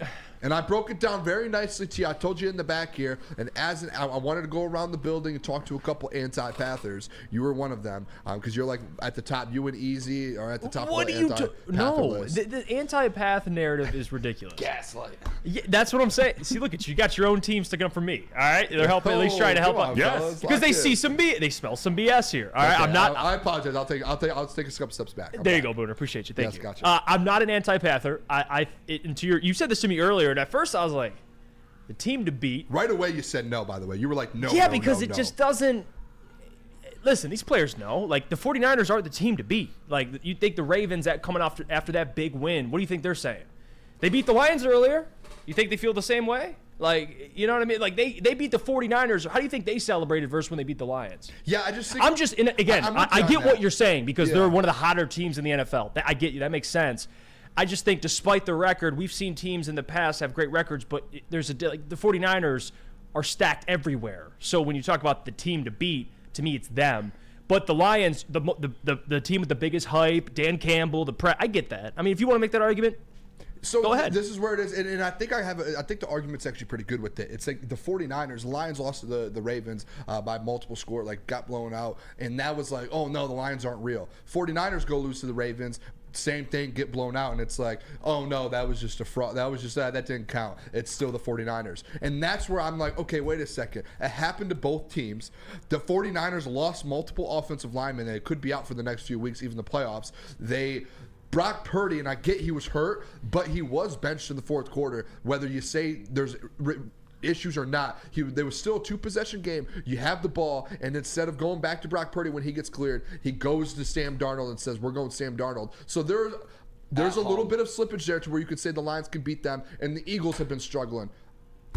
I get what you're saying. Before we go to Jeff, I get what you're saying. The Lions lost in week 7. Before they've proven they're an 11-4 team. People, even in Detroit, they still had stuff to prove before we're like, okay, they are legit. The San Francisco 49ers lost in week 16, and although they got blown out, they've proved with their record throughout the bigger sample size of the season that they are legit. What do you think? What do you think, Jeff? No, that makes sense. I get it. And to Booner's point, and to what Broder's saying, it's the fact that if you beat the Lions at this point with how they're playing, they're 11-4. I understand that. I think if the Cowboys beat the Lions, it's a huge win. I mean, you hear Mike McCarthy talk about the Lions. There's a lot of respect there. The Lions, the whole same old Lions stuff, man. It's to me, it's kind of dead. Just given the organization, to me, the same old Lions stuff isn't related to. Because you see it on the streams all the time when they, when Jared throws a pick, if the defense gives up an easy touchdown, it's SOL. They look at this Lions team differently. Dan Campbell, respected coach, roster's good. Jared Goff's respected, defensive players, even though the defense needs some work. It is a big win. I don't hate it that they're the team to beat. I just don't. I try to be even keel. That's how I am. I don't want a win over Dallas. I don't want to get too high and I don't want to get too low. I try to be the kind of stay in the middle there for the people. That's how I try Dallas, to be. that's another contending team that you just. If they beat Dallas, am I going to be impressed? Of course. I mean, Dallas is I think they're frauds, but that comes postseason time, right? Regular season, we know what the Cowboys are. They're a good football team. They beat on bad teams, And I think the Lions could smack them right in the mouth. This is a chance to prove that they're frauds, that prove that their 7-0 record at home isn't exactly the 7-0 that it looks on paper. I came yesterday with some of those stats. But the Lions got to prove it. Absolutely. A lot of under 500 teams they beat during this 15-game stretch, which is a little fraud. And there are some good teams they beat, but those were games that were in overtime. But I could make that argument, to be fair, about the Lions right now. I'm not saying they're frauds. Yeah, no, which is but again, this game, it comes out, this is big for both teams. I did do the math. Stick. I did the math yesterday. That stretch, that 7 wins or whatever they have at home right now, if you combine the total record, it's under 500, right? It's 7 games under 500. Yep. If you combine the Lions' record of teams they've lost to, or teams actually on the road, I apologize, it was the teams on the road that they've played, the 6-2 record, over 500 combined. So that's where I'm like, okay, a little bit more like we're evening out here to where the Lions have played tougher teams on the road. Cowboys played easier teams at home. Nick, did you have a question? Nope. Oh, I thought you had your hand raised over there. Oh no, I was just gonna say with the Cowboys, if they do win, I would put them right there with the 49ers. I mean, I think they're pretty close after what we saw. I think the biggest thing in that game that we talked about, or that we haven't hit on, is San Francisco is at home. They can be beaten at home. I know it's the Ravens, and I know they're the top team in the league, but I think seeing the 49ers struggle like that, just to anybody, it gives me hope for the future and the Lions if we do have to travel there in the NFC Championship. I like that. Yeah. I think that game proved to me, and I think many other people, that the playing field, I mean, for a while there, I thought the 49ers were in their own bubble. Same. I think it's a lot more. I still think the 49ers are the best team in the NFC, but it's not like they're invincible, to Nick's point. Yeah, that's it changed a lot. The NFL right now, I mean, just breaking it down, outside the Ravens, it's very wide open. I agree. Like the AFC, we thought there was going to be 5, 6 real teams. It's just literally the Ravens right now, the Dolphins, and the Bills. That is it. Wait, what? Who else is there? Wait, you say the AFC? You're talking about the top 3 teams, and then who else in the AFC is? Oh, okay, no, in the AFC. Okay, that's fair. If you want to throw the Chiefs in there, yeah. I'm not. But I thought you were talking about the top 3 teams, and I heard Bills and Dolphins. I'm just saying, like, if you really wanted to break down who in the AFC can go to the Super Bowl, those are the 3 teams I'm giving you. Okay. And after that, the Chiefs or the Browns, maybe. Your Buffalo bet still has a cash-out option where you're making money. I know. It's because they have a chance to go in the Super Bowl. That's crazy. He has a different Booner Buffalo path. Yeah, there's multiple. There's multiple. It's like the Oregon Trail. Yeah. I have a whole other show that I do in the morning in Buffalo. And I do the same thing I do here about the Booner Path. There's a Booner Path in Buffalo you guys don't know about. Yeah, don't let Dan find out about that. Hey, man. He cleared the roads to Detroit last year. You know, he was just the snowblower. All right, let me tell you guys, we're going to break. We're going to have Jeff when we come back. We're going to keep breaking things down. We also have a question for Jeff for the Michigan game as well. I want to dive into that a little bit. Let me tell you guys real quick, Lions post-game show. Make sure you guys tune in. That is Stick and Maz. It'll be directly after the game tomorrow, actually. Late night. Really late night. I'll probably stay around for that. They'll take calls, drinking some Kool-Aid hopefully after the Cowboys win. Make sure you guys tune in on the Woodward Sports YouTube page. Planet Fitness, though, let me tell you about it. That's where I go every day. Jeff goes there. Broder goes there. We all go there. It's the home of the judgment-free zone where anyone, and we mean anyone, can feel comfortable and work on their fitness goals. Over at Planet Fitness, you experience squeaky clean gyms. There's tons of equipment, full-body workouts in just 30 minutes, and all memberships include fitness training. Get all of that for just $10 a month, no commitment. No matter where you are, there's a Planet Fitness close by. There are more than 50 in the Metro Detroit area and thousands throughout the world. Make sure you check out Planet Fitness, where your fitness is essential.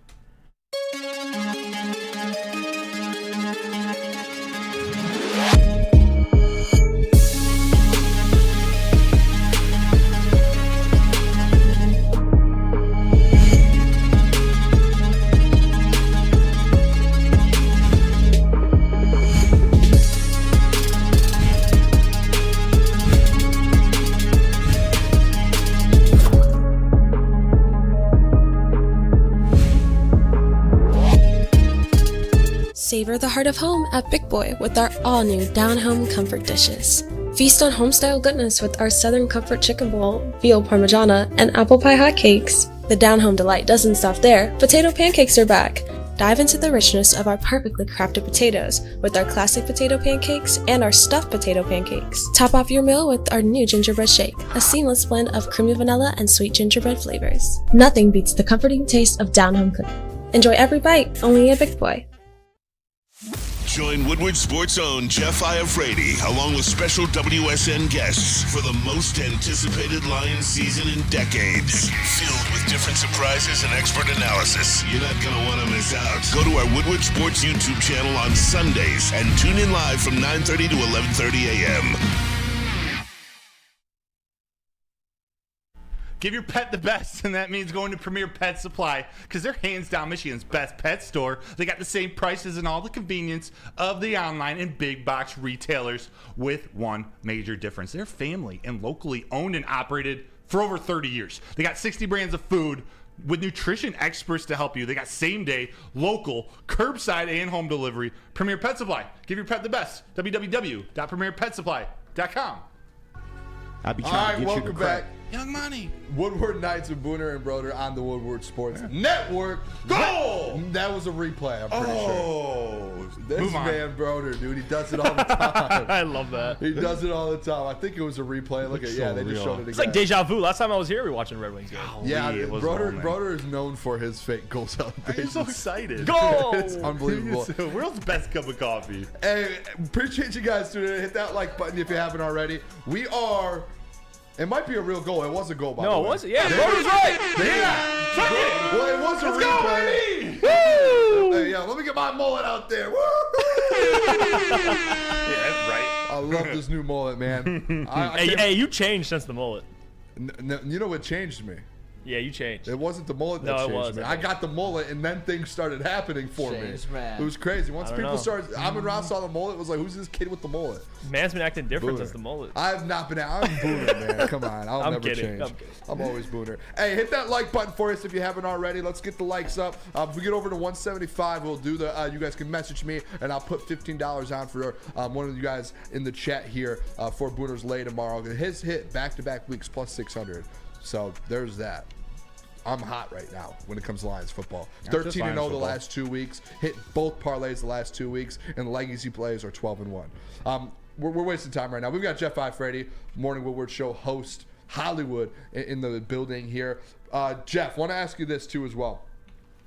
Come this Saturday, how much? And I guess we already kind of spoke about this a little bit, but the playoff success. How much are you going to determine how they play Saturday? Like, I mean, I'm not gonna base the entirety of the playoffs just off that. They win by like 3 touchdowns. Is it like, okay? No, it don't matter how you win. Just win. I don't win? give a damn. Okay. I mean, this is the NFL, dude.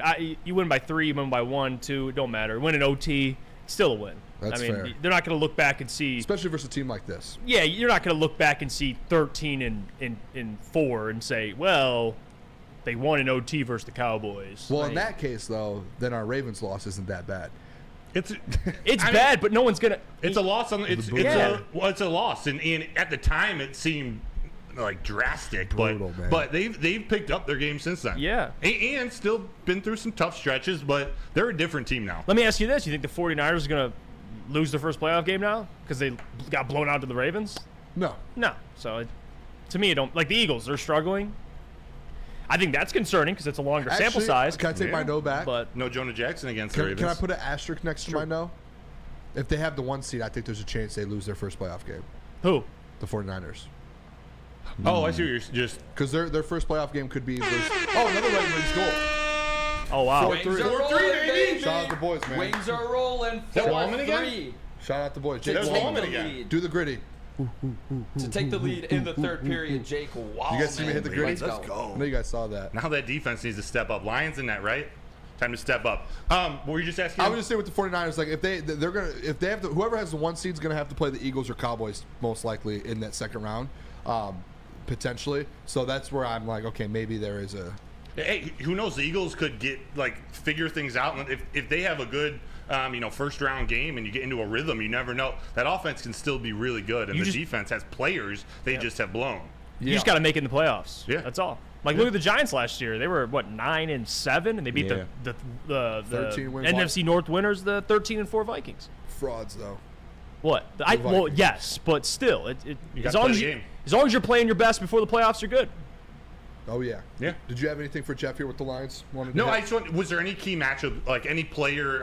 Actually, I won't even limit it. Any key matchup in the game? Player, coach, position unit. What do you think is most important before we get to Michigan? I know you indulge in it too, but Tim Twentyman does a great job. Love his stuff, and I know he went through some matchups, and I love the matchups that him and PJ kind of went through too. My favorite one, at least the one I'm going to be watching out for defensively, has to be Cam Sutton on CeeDee Lamb. That is like that is everything to me. And he's banged up. And CeeDee, you saw Justin Jefferson. Yes, CeeDee Lamb's not Justin Jefferson, but CeeDee Lamb, man, he's a problem. And he took a significant leap this year. I think he has 150-plus targets, and the next closest person is like Jake Ferguson with like 90. He has 1,400 receiving yards. Like, yeah, he he is majority of what they do in the passing game. Yep. So that's the biggest matchup. Offensively, I would say the biggest one to me would have to be just Micah against this entire offensive line because they move him around a lot. So it wouldn't even be Micah versus Panay or Micah versus Decker. You might see more Micah versus Decker because I doubt they're going to send him at Panay. I said it today. I think Panay Sewell's going to turn into David Blaine, just kind of make him disappear. So I wouldn't do that if I was the Cowboys. But I think those are the two biggest ones, offensively and defensively, because again, if Jared Goff, if he's getting pressured consistently, yeah, it's hard. I mean, everything's timing. That's a problem. I think they're going to be able to run the ball regardless. Yeah. So I don't think Micah I think they're going to have no issue running the football. But Micah against this offensive line and Cam Sutton on CD, those are my two biggest ones. Yeah, with that, too, I've said on the show today already and yesterday as well. I don't know if you saw that Bills game, Jeff, but the Micah Parsons thing, they took him out of the game by just going away from him.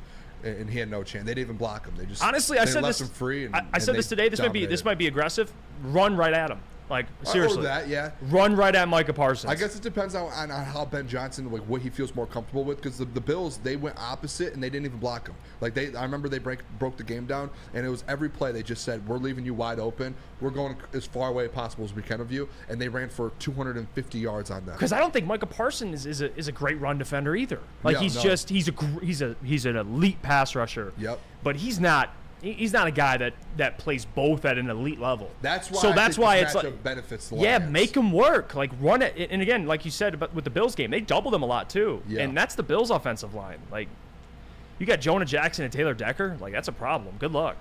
Yeah, I'm excited. I'm excited for that matchup. I hope Jahmyr Gibbs, David Montgomery, I hope they combine for 200 yards tomorrow night. I hope we end up like that's what ends the game and puts them above them. Yeah. As you see, like look at the board tomorrow, the box score, 200 plus rushing yards from the Detroit Lions, and they win by a touchdown. Winning that football game. Yes. You have 200 yards. And I think they could. That's something they can do. Like if you really focus on it and you say, hey, we're just going to pound the rock on you.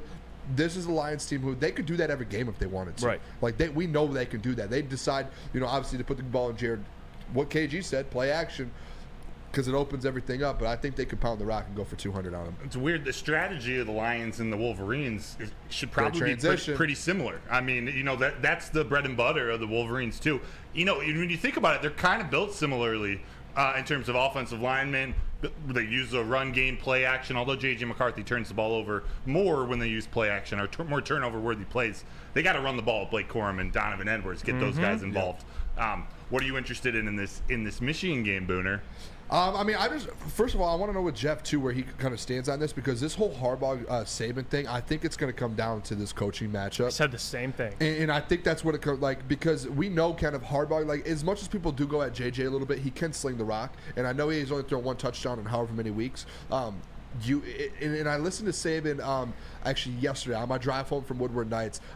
Pat McAfee had him on. They have him on every Thursday, I believe. And Saban was talking about this Michigan offense and how hard it is versus a team that runs the ball like they do, and you don't see that in college football anymore. That stuff you see back in the day, a team just ground and pound the way they do. And Saban said that was one of the biggest things going into this game, is trying to find a way when you have to, in the SEC, when you're sitting trying to do schemes on defense against all these passing teams and all this, now all of a sudden you have to turn the tables and go against this run team and all the different schemes and different formations they have to run the ball. Saban said sometimes you can feel like you're a little bit out there on your own and you're on an island. You don't know what to do. And that's what Saban was kind of worried about coming to on Monday night. So I'm interested to see how Harbaugh and Saban kind of go at it a little bit. Yeah, it's going to come down to coaching. I 100% agree with you. I think my concern for both teams, Michigan and the Lions, and it's a question I have, is what if they go down in the first quarter, both teams, by 2 scores? Yeah. What do you do? You know what I mean? Like Michigan, and the Lions, because Broder made a great point. They're built very similar.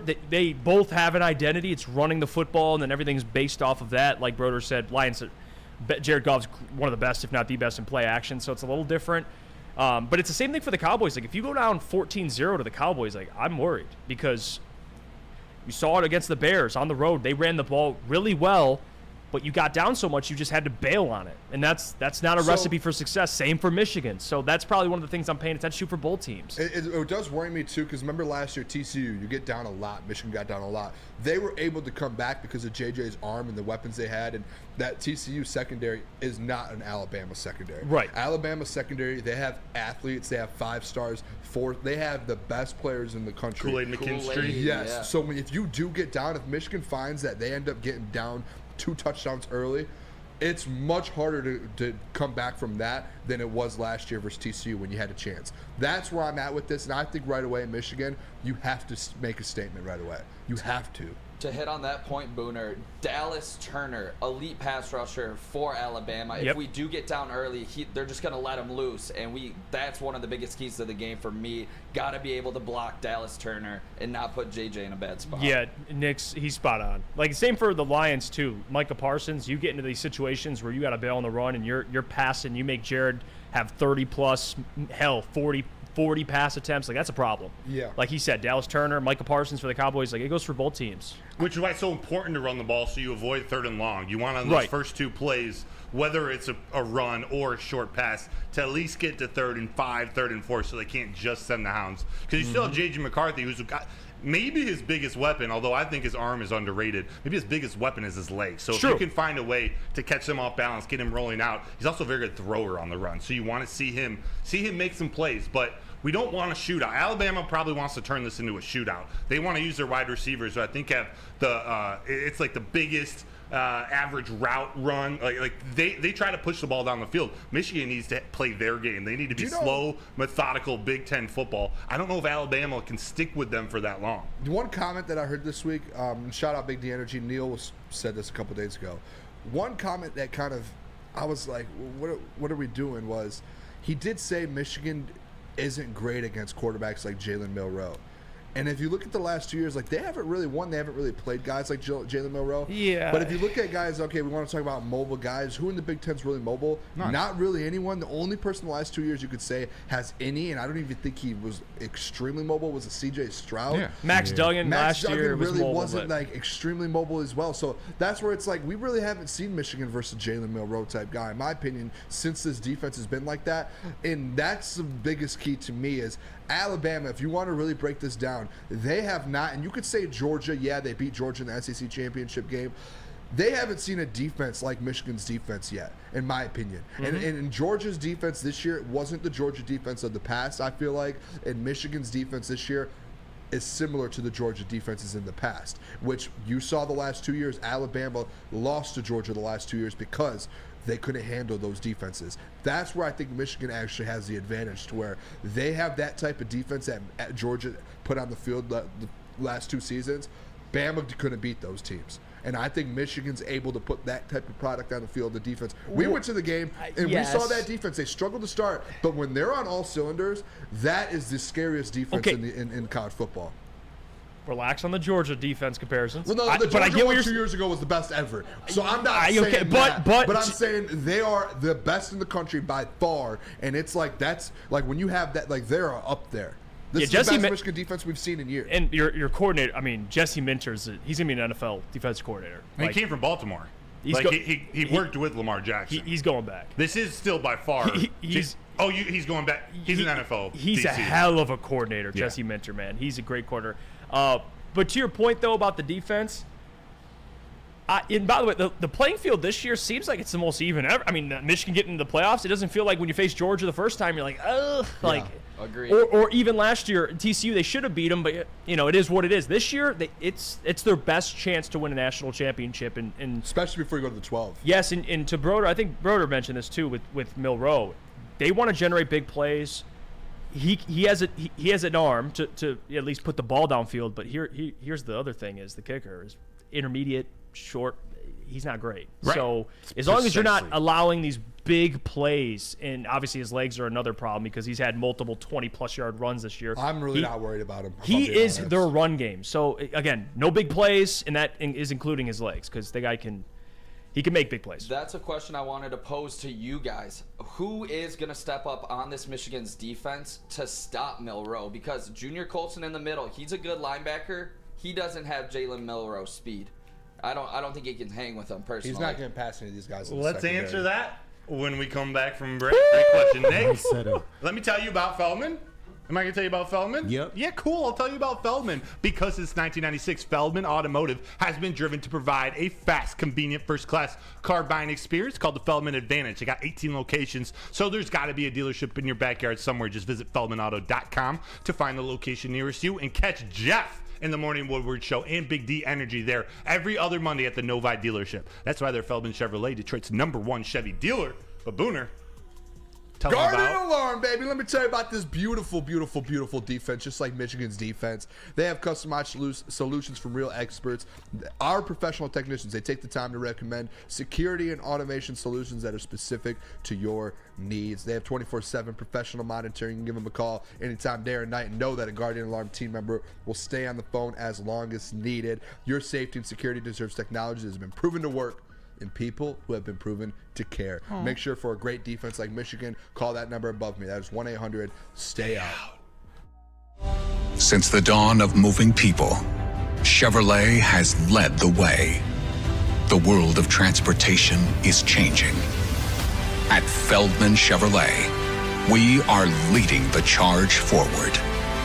With every electric vehicle, every mile traveled, one Feldman at a time. The company that puts more Chevys on Michigan roads is now the #1 name for Chevy electric vehicles. Your home is your most important asset. Flexibility in the sales process is key. When you work with Mark White & Associates, you can cancel at any time, for any reason, without penalty. Speaking of flexibility, check this out. Who you work with matters. Hire the best broker in the game.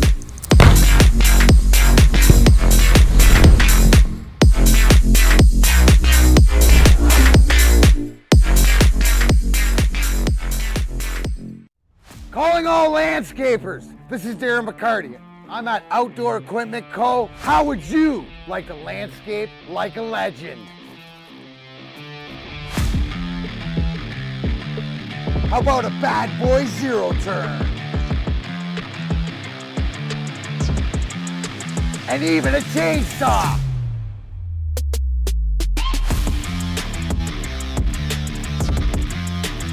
And even a weed whipper. Whether you landscape for your job or landscape for fun, get all your equipment from Outdoor Equip Co., the official equipment provider of Woodward Sports. Michigan grown, family owned. OutdoorEquipCo.com. Over 60 years, Fairway Packing Company has provided Michigan's finest hotels, restaurants, and casinos with prime beef, dry-aged beef, and Wagyu beef. You can experience the Fairway difference for yourself today. Just visit the steak shop in Grosse Pointe Woods for grab-and-go steaks, or order those delicious steaks online at fairwaypacking.com. Raw beef. All right, welcome back in Woodward Nights with Booner and Broder on the Woodward Sports Network. Appreciate you guys tuning in with us. We've got Jeff Frady, Hollywood, Morning Woodward show host in the building tonight. Fridays with Jeff. Yep. What was it? The one that you said Fridays with Frady? Fridays with Frady. With Frady. You know, with the little apostrophes Can we without see the your I shirt and real A. quick as well? I like it. What'd you say? Can we see your shirt as well real quick? Yeah. Yep. So some people in the chat were saying Italian is spelled wrong. Well, no, this is the no. This is the actual pronunciation. All right, this is how it should be. Is it in Italy? Is Italia? Yes. Yep. How do you say it? Like that. You nailed it. Broder's good. He even had the. Look, he even threw the little. There you He's go. good with that. Hey! Oh! Hey! Real quick, if you guys can hit that like button for us. We're about 120 here. If we get to 175, I'll put a Like comment the there. stream. Yeah, What are we like doing? it. Like it. If we get to 175, I'm giving out a free $15 parlay. Why wouldn't anybody want to like that? How many you got? How many are watching? We've got 179 watching. Everyone right now Yes, hits the like like the- button. yep, there you we go. hit it. And if you guys want, share the stream with a friend. Tell them to come in. We're going to do this while we have Jeff around. We're going to do our college football score predictions, and we're going to hurry up and do our NFL ones. And then Jeff, you're free to go after that. I know I'm like trapped here. Well, You're free to go. Well, the thing is like our time limit's coming up, and we're going to have to actually pay the full $500 if we don't get you out of here soon. So. Oh my gosh, dude, you're ridiculous. Yeah, I agent just called. Right now, we're about $300. Well, you could. Hey, to be fair, you could afford it. Hey, Booner never loses. The guy's been winning on FanDuel. You can afford it. I'd never. We need to get that old commercial back out in the airwaves too. We do. That got canceled Booner, real quick. And I never lose. Yeah, I was winning too much, and all the sponsors, the sports books were like, "Hey, we've got to get this guy out of here, dude." Who is this guy? All right, let's go around the room. Let's start with the Michigan-Alabama game. Alabama, I believe Michigan's 1.5-point favorites. Nick, we'll start with you. What are your? You don't even have to do score predictions. Just kind of tell us where you think you're going with this game. Yeah, this is a tough matchup for the Wolverines. I'm going Bama here, boys. I hate to do it. I'm going Bama 27, Michigan 24.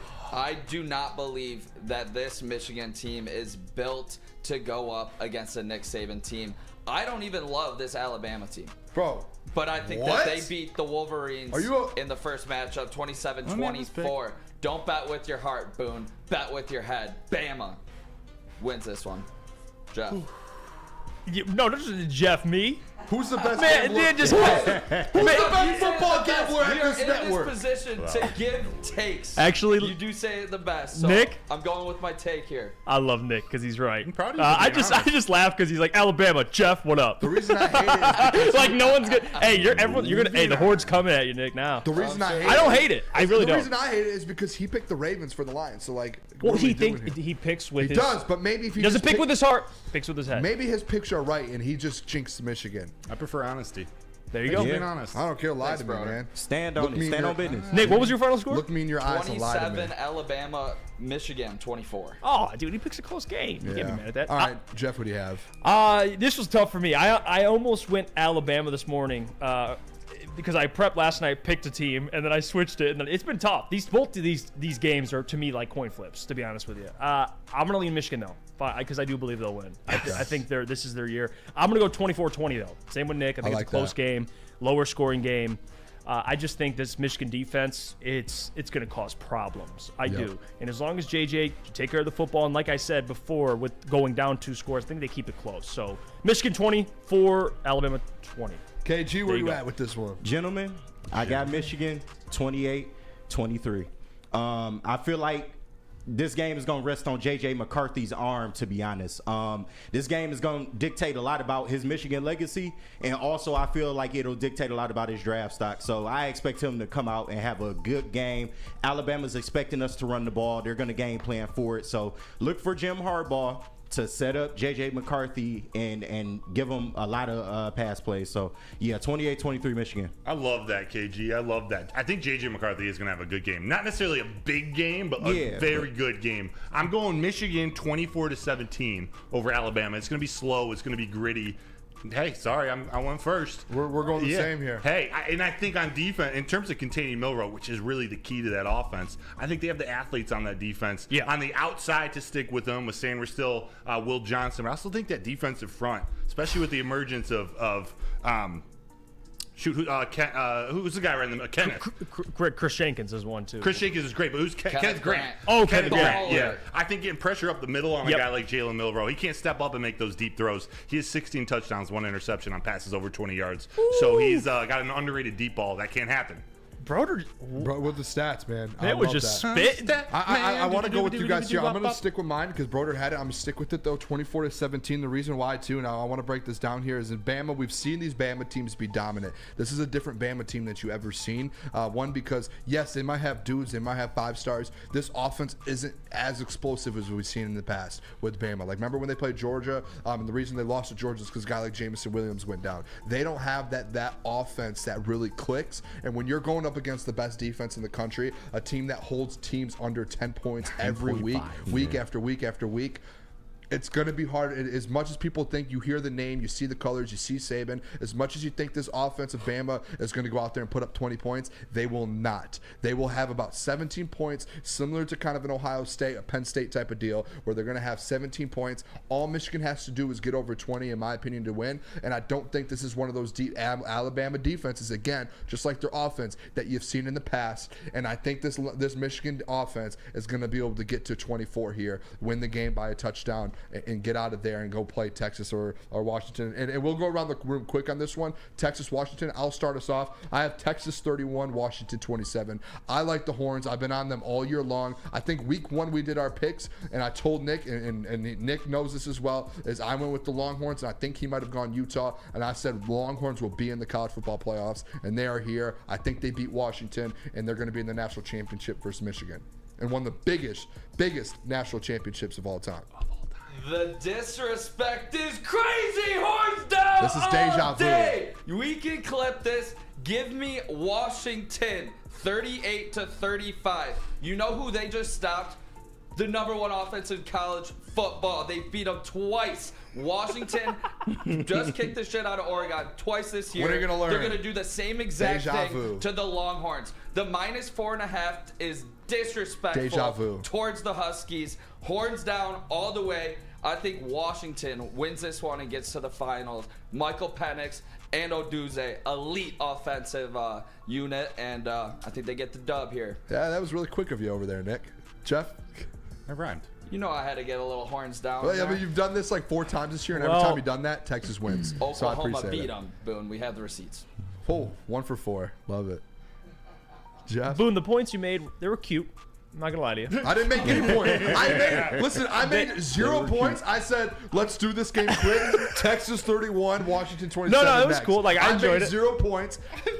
No, it was fun. I enjoyed it. But I'm going with Nick. Let's go, baby. I'm going with Washington. I'm going with Washington. I'm going 34-24. Give me Washington. Dubs, baby. KG, who are you taking? Let's roll. Hey, I think the Longhorns gonna show their ass, but not in a good way. Give me the team with the better quarterback. That's Michael Penix, and that's Washington. And I think it's going to be a blowout. I'll be across everyone. Penix, baby. Give me 30-14 Washington. Hey, Ray, real quick, it's crazy what a month off of football does to people. Don't forget, Washington's been in all one-possession games all year long. And won them. Wings just won in overtime, by the way. Shout out. That was a subtle overtime winner. Let's go, boys. Let's go. Needed it. The lamb. Needed it. For deck a little. Shout out, man. Needed Wow. that one. By the way, who do you have? I think it was Jordan Schaefer or Andrew Jones in the chat said DeBrincat had a Gordie Howe hat trick. Is it a goal, assist, and a fight win? Shout out. Yeah, so shout out. Who's got that? Was it Razor? I'm going with Texas to beat Washington. I do think Washington's getting a little overlooked. That was the power right but there. not Someone as clip that.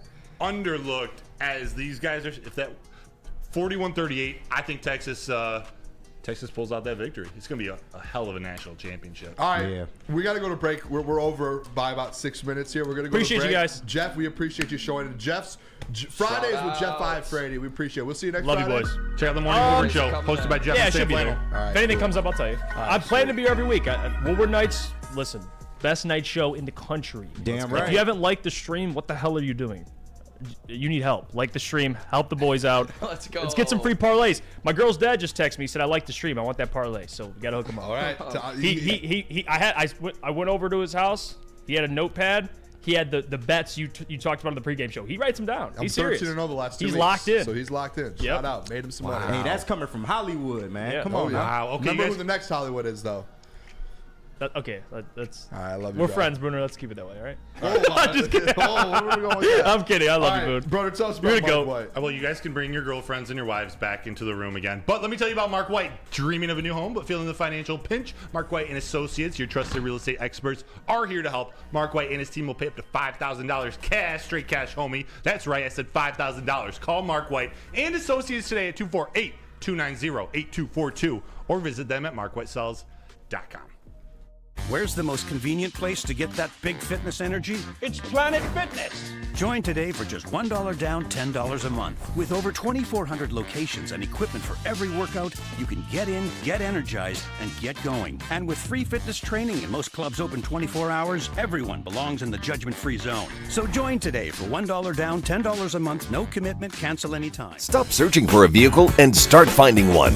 Les Stanford Chevrolet Cadillac makes it easy. We harness the power of multiple dealerships and own the biggest selection of GM brands in the area to get you the car you need. With the Les Stanford Group, you'll have access to 4 different dealerships, providing you with more makes, more models, and more choices. We're connected to more than 1,000 vehicles, and with so many high-quality CPO vehicles available, you'll find new car quality at pre-owned prices. You can start and end your search at lesstanford.com today. At work and at home, we're there with smarter security solutions. Featuring complete automation with customized alerts and more. For over 90 years, we've been the company that's been counted on to protect what matters most, all with personalized service and care. Right now, for a limited time, receive a free video device plus free installation with a new home system. Guardian Alarm. We protect Michigan. Just in time for football. Cannabis is dropping a new ice water bubble hatch infused pre-roll called Honolulu Blue. It smells so good, it's like the whiff of the first playoff win in 31 years. It's a gassy, aggressive strain named in the honor of Detroit football. If you haven't had one of these ice water pre-rolls, you are missing out. So smooth. Check them out today at www.canna.com. All right, welcome back to Woodward Nights with Booner and Broder on the Woodward Sports Network, woodwardsports.com, the YouTube page, whatever you're watching on. Hit the like button right now. If you guys haven't yet, hit the like button. We get to 175, you get the free parlay. I don't know why people aren't hitting it, but if you're watching, hit it. Let's get this thing going. We got to kind of go a little quick here because we're behind with Hollywood in. So we're going to do our NFL picks. We're only going to do about 4 or 5 games here, fellas.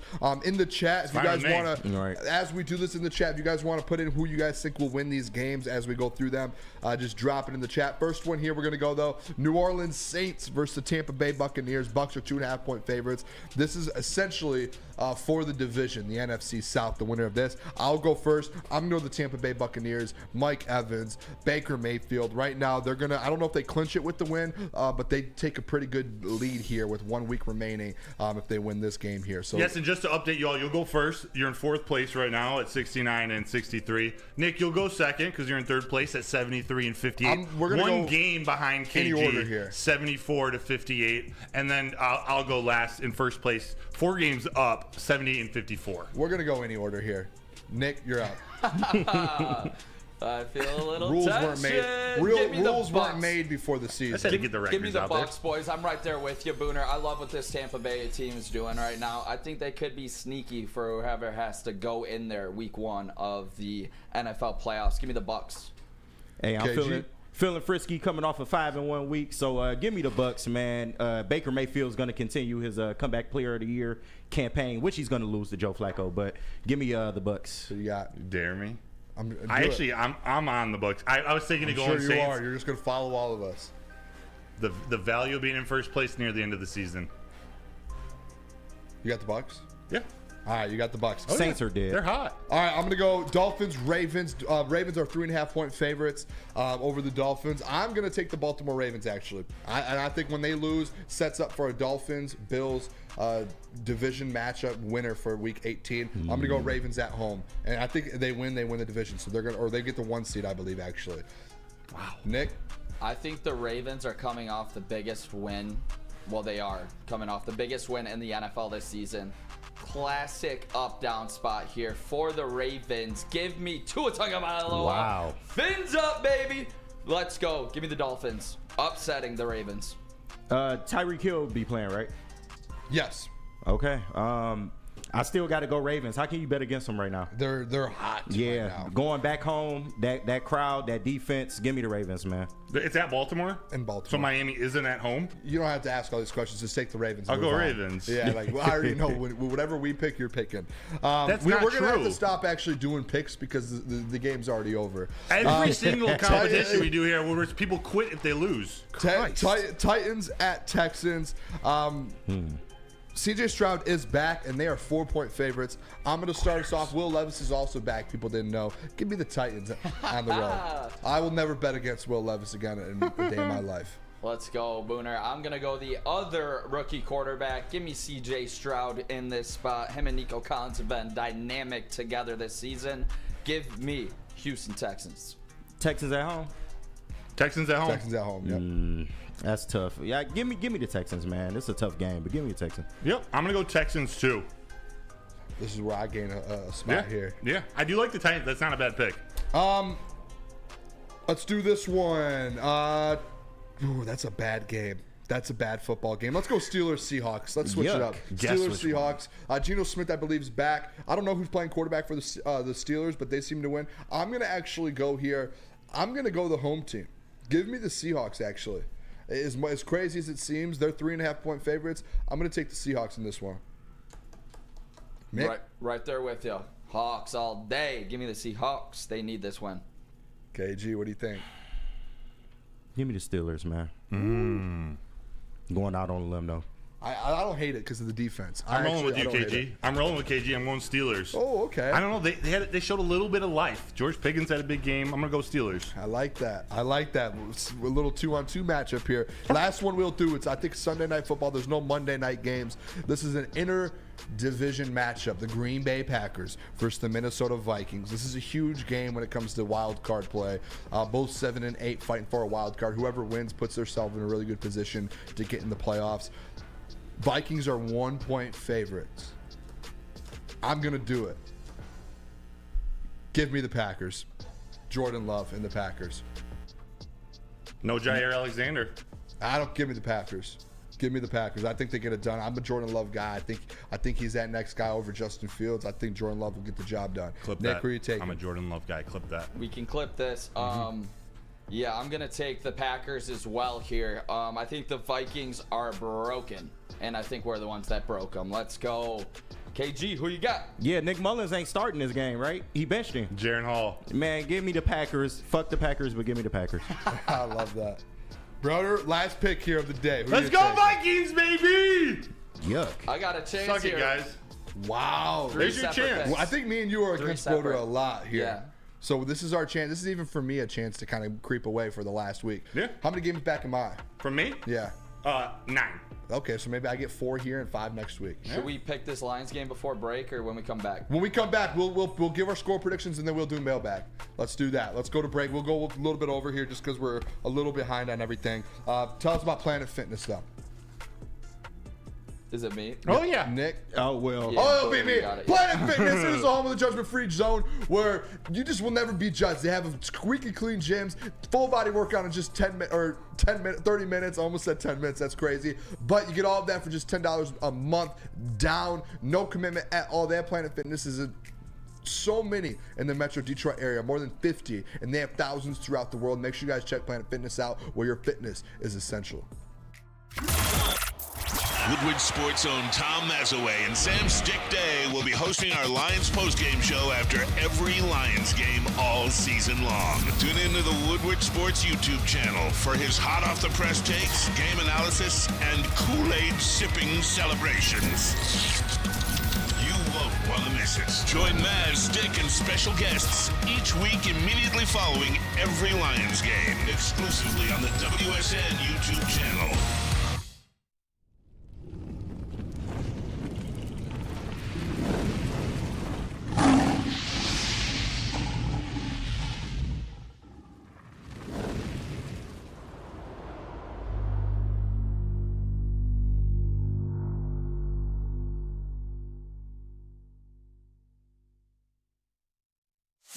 Join Woodward Sports' own Jeff Iafrate, along with special WSN guests for the most anticipated Lions season in decades. Filled with different surprises and expert analysis. You're not going to want to miss out. Go to our Woodward Sports YouTube channel on Sundays and tune in live from 9:30 to 11:30 a.m.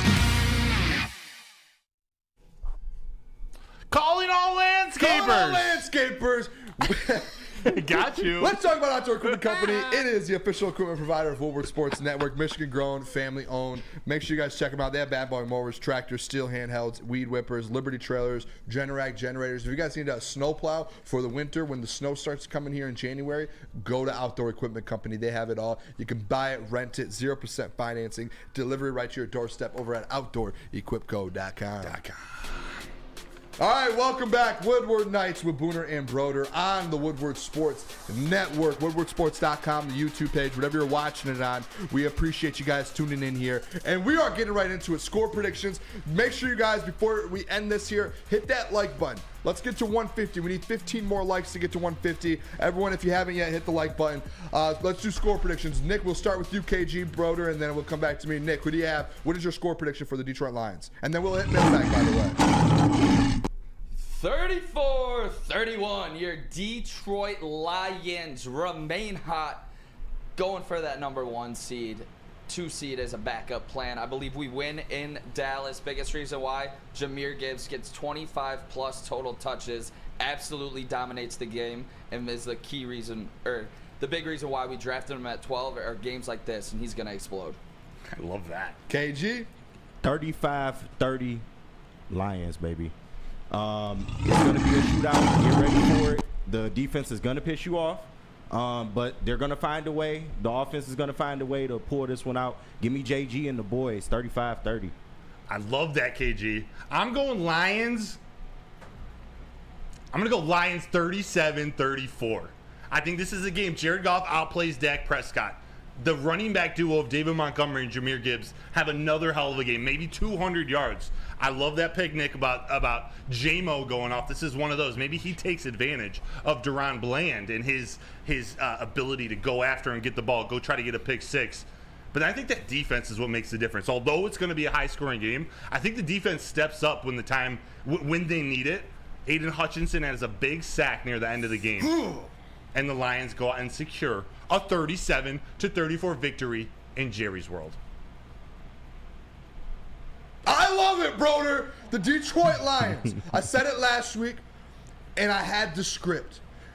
The Dallas Cowboys, 15-game home streak, don't care. No one cares about that. Average 40 points per game at home, I do not care either, because guess what? The Detroit Lions are scoring 41. Talk to Detroit Lions 41, the Dallas Cowboys 37, and the whole Jimmy Johnson thing. I don't care if Michael Irvin's there. I don't care about Jerry Jones. No, we don't care about Dak. None of those people. The Detroit Lions have something to prove going into the playoffs. They are going to prove that they're one of the best teams in the NFL heading into the playoffs. They're going to go get that 2 seed, and they're going to beat the Cowboys 41-37 and just dominate everyone in Jerry's World. That fan base, do you remember last year when they were all crying on national TV in the playoffs? You're going to see that on Saturday night. Detroit Lions get the dub, baby. Dub, baby! Hey, get ready for that Stephen A. laughing video. It's coming. It's on the way. Oh, I can't wait. And maybe I'll throw that in my post game with the Kool-Aid. Who knows? I've got something planned when the Detroit Lions do win 34 or 41-37. All right, appreciate it. Let's get in the mailbag, actually. Let's do some mailbag for a couple minutes. Are you guys good to stay around a little bit? Yeah. Or should we just end it? No, 3, 4, 5 minutes, then we'll get out of here. Yeah, let's do some mailbag. Drop some questions if you have it here for the game tomorrow. Drop anything you want. I'll start us off here. Chef. Yes. He said, mailbag, what does a Lions win over the Cowboys at Jerry's World mean to you? Listen, Chef, I'm telling you what, I said it all week long. If they win in Jerry's World and they beat the Dallas Cowboys, who is supposed to be right now the 3rd favorite to win the NFC, the Lions kind of jump up in that little spot there, and they go up to number 1 in the NFC. They tied for number 1 in the NFC with the 49ers. They now are one of those teams to beat going into the playoffs. Yes, by the way, Chef wants all 4 of this to answer. What does a win in Jerry's World mean to you? To me, I'll be quick with it. I think this proves that the Lions are now in, although I believe it already, this is that final statement that they're in that top tier of the NFL. They're not a team on the rise going into Lambeau and beating a Green Bay team. That's a stepping stone to get to where they are. They go up against a team that's 7-0 at home, scores 40 points a game. If they go and win there, that means they're the real deal for a while. Nick? To me, it's all about revenge. Brandon Pettigrew, nightmares, flag picking up. I was in Jerry's World last year, fumble on the one. Talk to him. I was visiting my brother. That was a sad day to walk out on. Yeah. It ain't happening again. It would mean everything for this Lions team to get that second home playoff game, which I will be at in the crowd with everybody going crazy. Let's go Lions. It would mean the world to win in Jerry's World. To me, it means they're not complacent.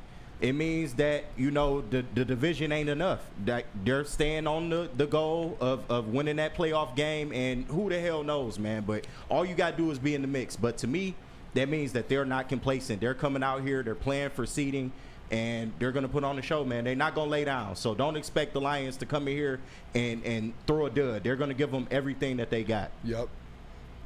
Paul M says streaks eventually end, even the Pistons. Wilson says, don't go getting me fired up now, Boone. Chef Talk says, we really don't care about Troy Aikman either. We don't care about any of those guys. I saw one, Andrew Jones also. If they beat the Cowboys at home, we can talk Super Bowl. I love that. I think that's realistic. God Hates Cowards here said, who is the next young defender to have a great game, and why is it Captain Jack?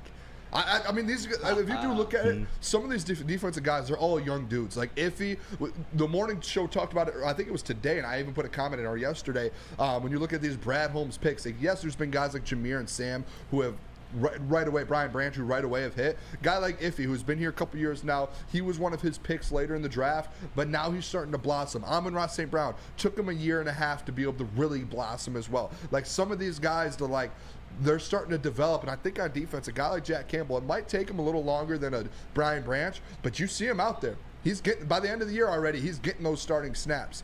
Watch out for a guy like him, I think, honestly. Fantastic choice. Yeah. I think Brian Branch is going to have a big game, but Jack Campbell, let's do it. Let's do it. Is there any more here? Loreno said Booner has a crazy steak.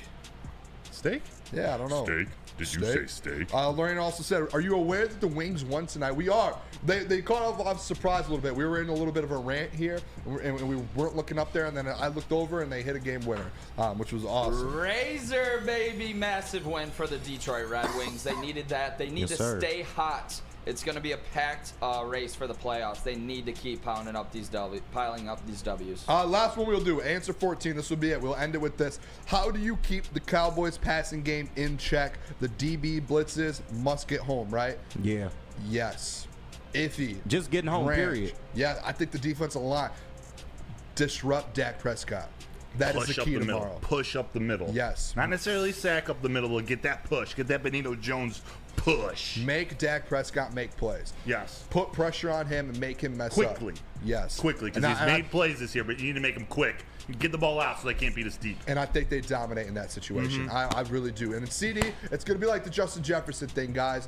Don't sit here. If you guys see, like, Nate Mullins or whatever, Nick Mullins, like, throws for 400 and something yards, and Justin Jefferson has almost 200. Like, CD's going to get his. Remember that. Yeah. You're on the road in Dallas. CD will get his. You just have to find a way to win when that happens, and I think they do it. Silence the lamb. 41-37. Appreciate you guys tuning in. Tune in tomorrow, 8 a.m. Woodward and Maine. Broder will be there. Terry Foster, Gabrielle D. Phillips, and then 5:30 I'll be on the desk here with Hollywood. Basically the two Hollywood guys on the desk at 5:30. The People's Champ in Hollywood. Make sure you guys check it out tomorrow all day. We'll be doing the stream. We'll be back here tomorrow. And then Monday, don't forget, watch party at 5 o'clock, and then Woodward Nights. We are the only show going on Monday, 8 p.m. as soon as the Michigan game ends. We'll see you guys tomorrow. Love you guys. Toodles, my G's.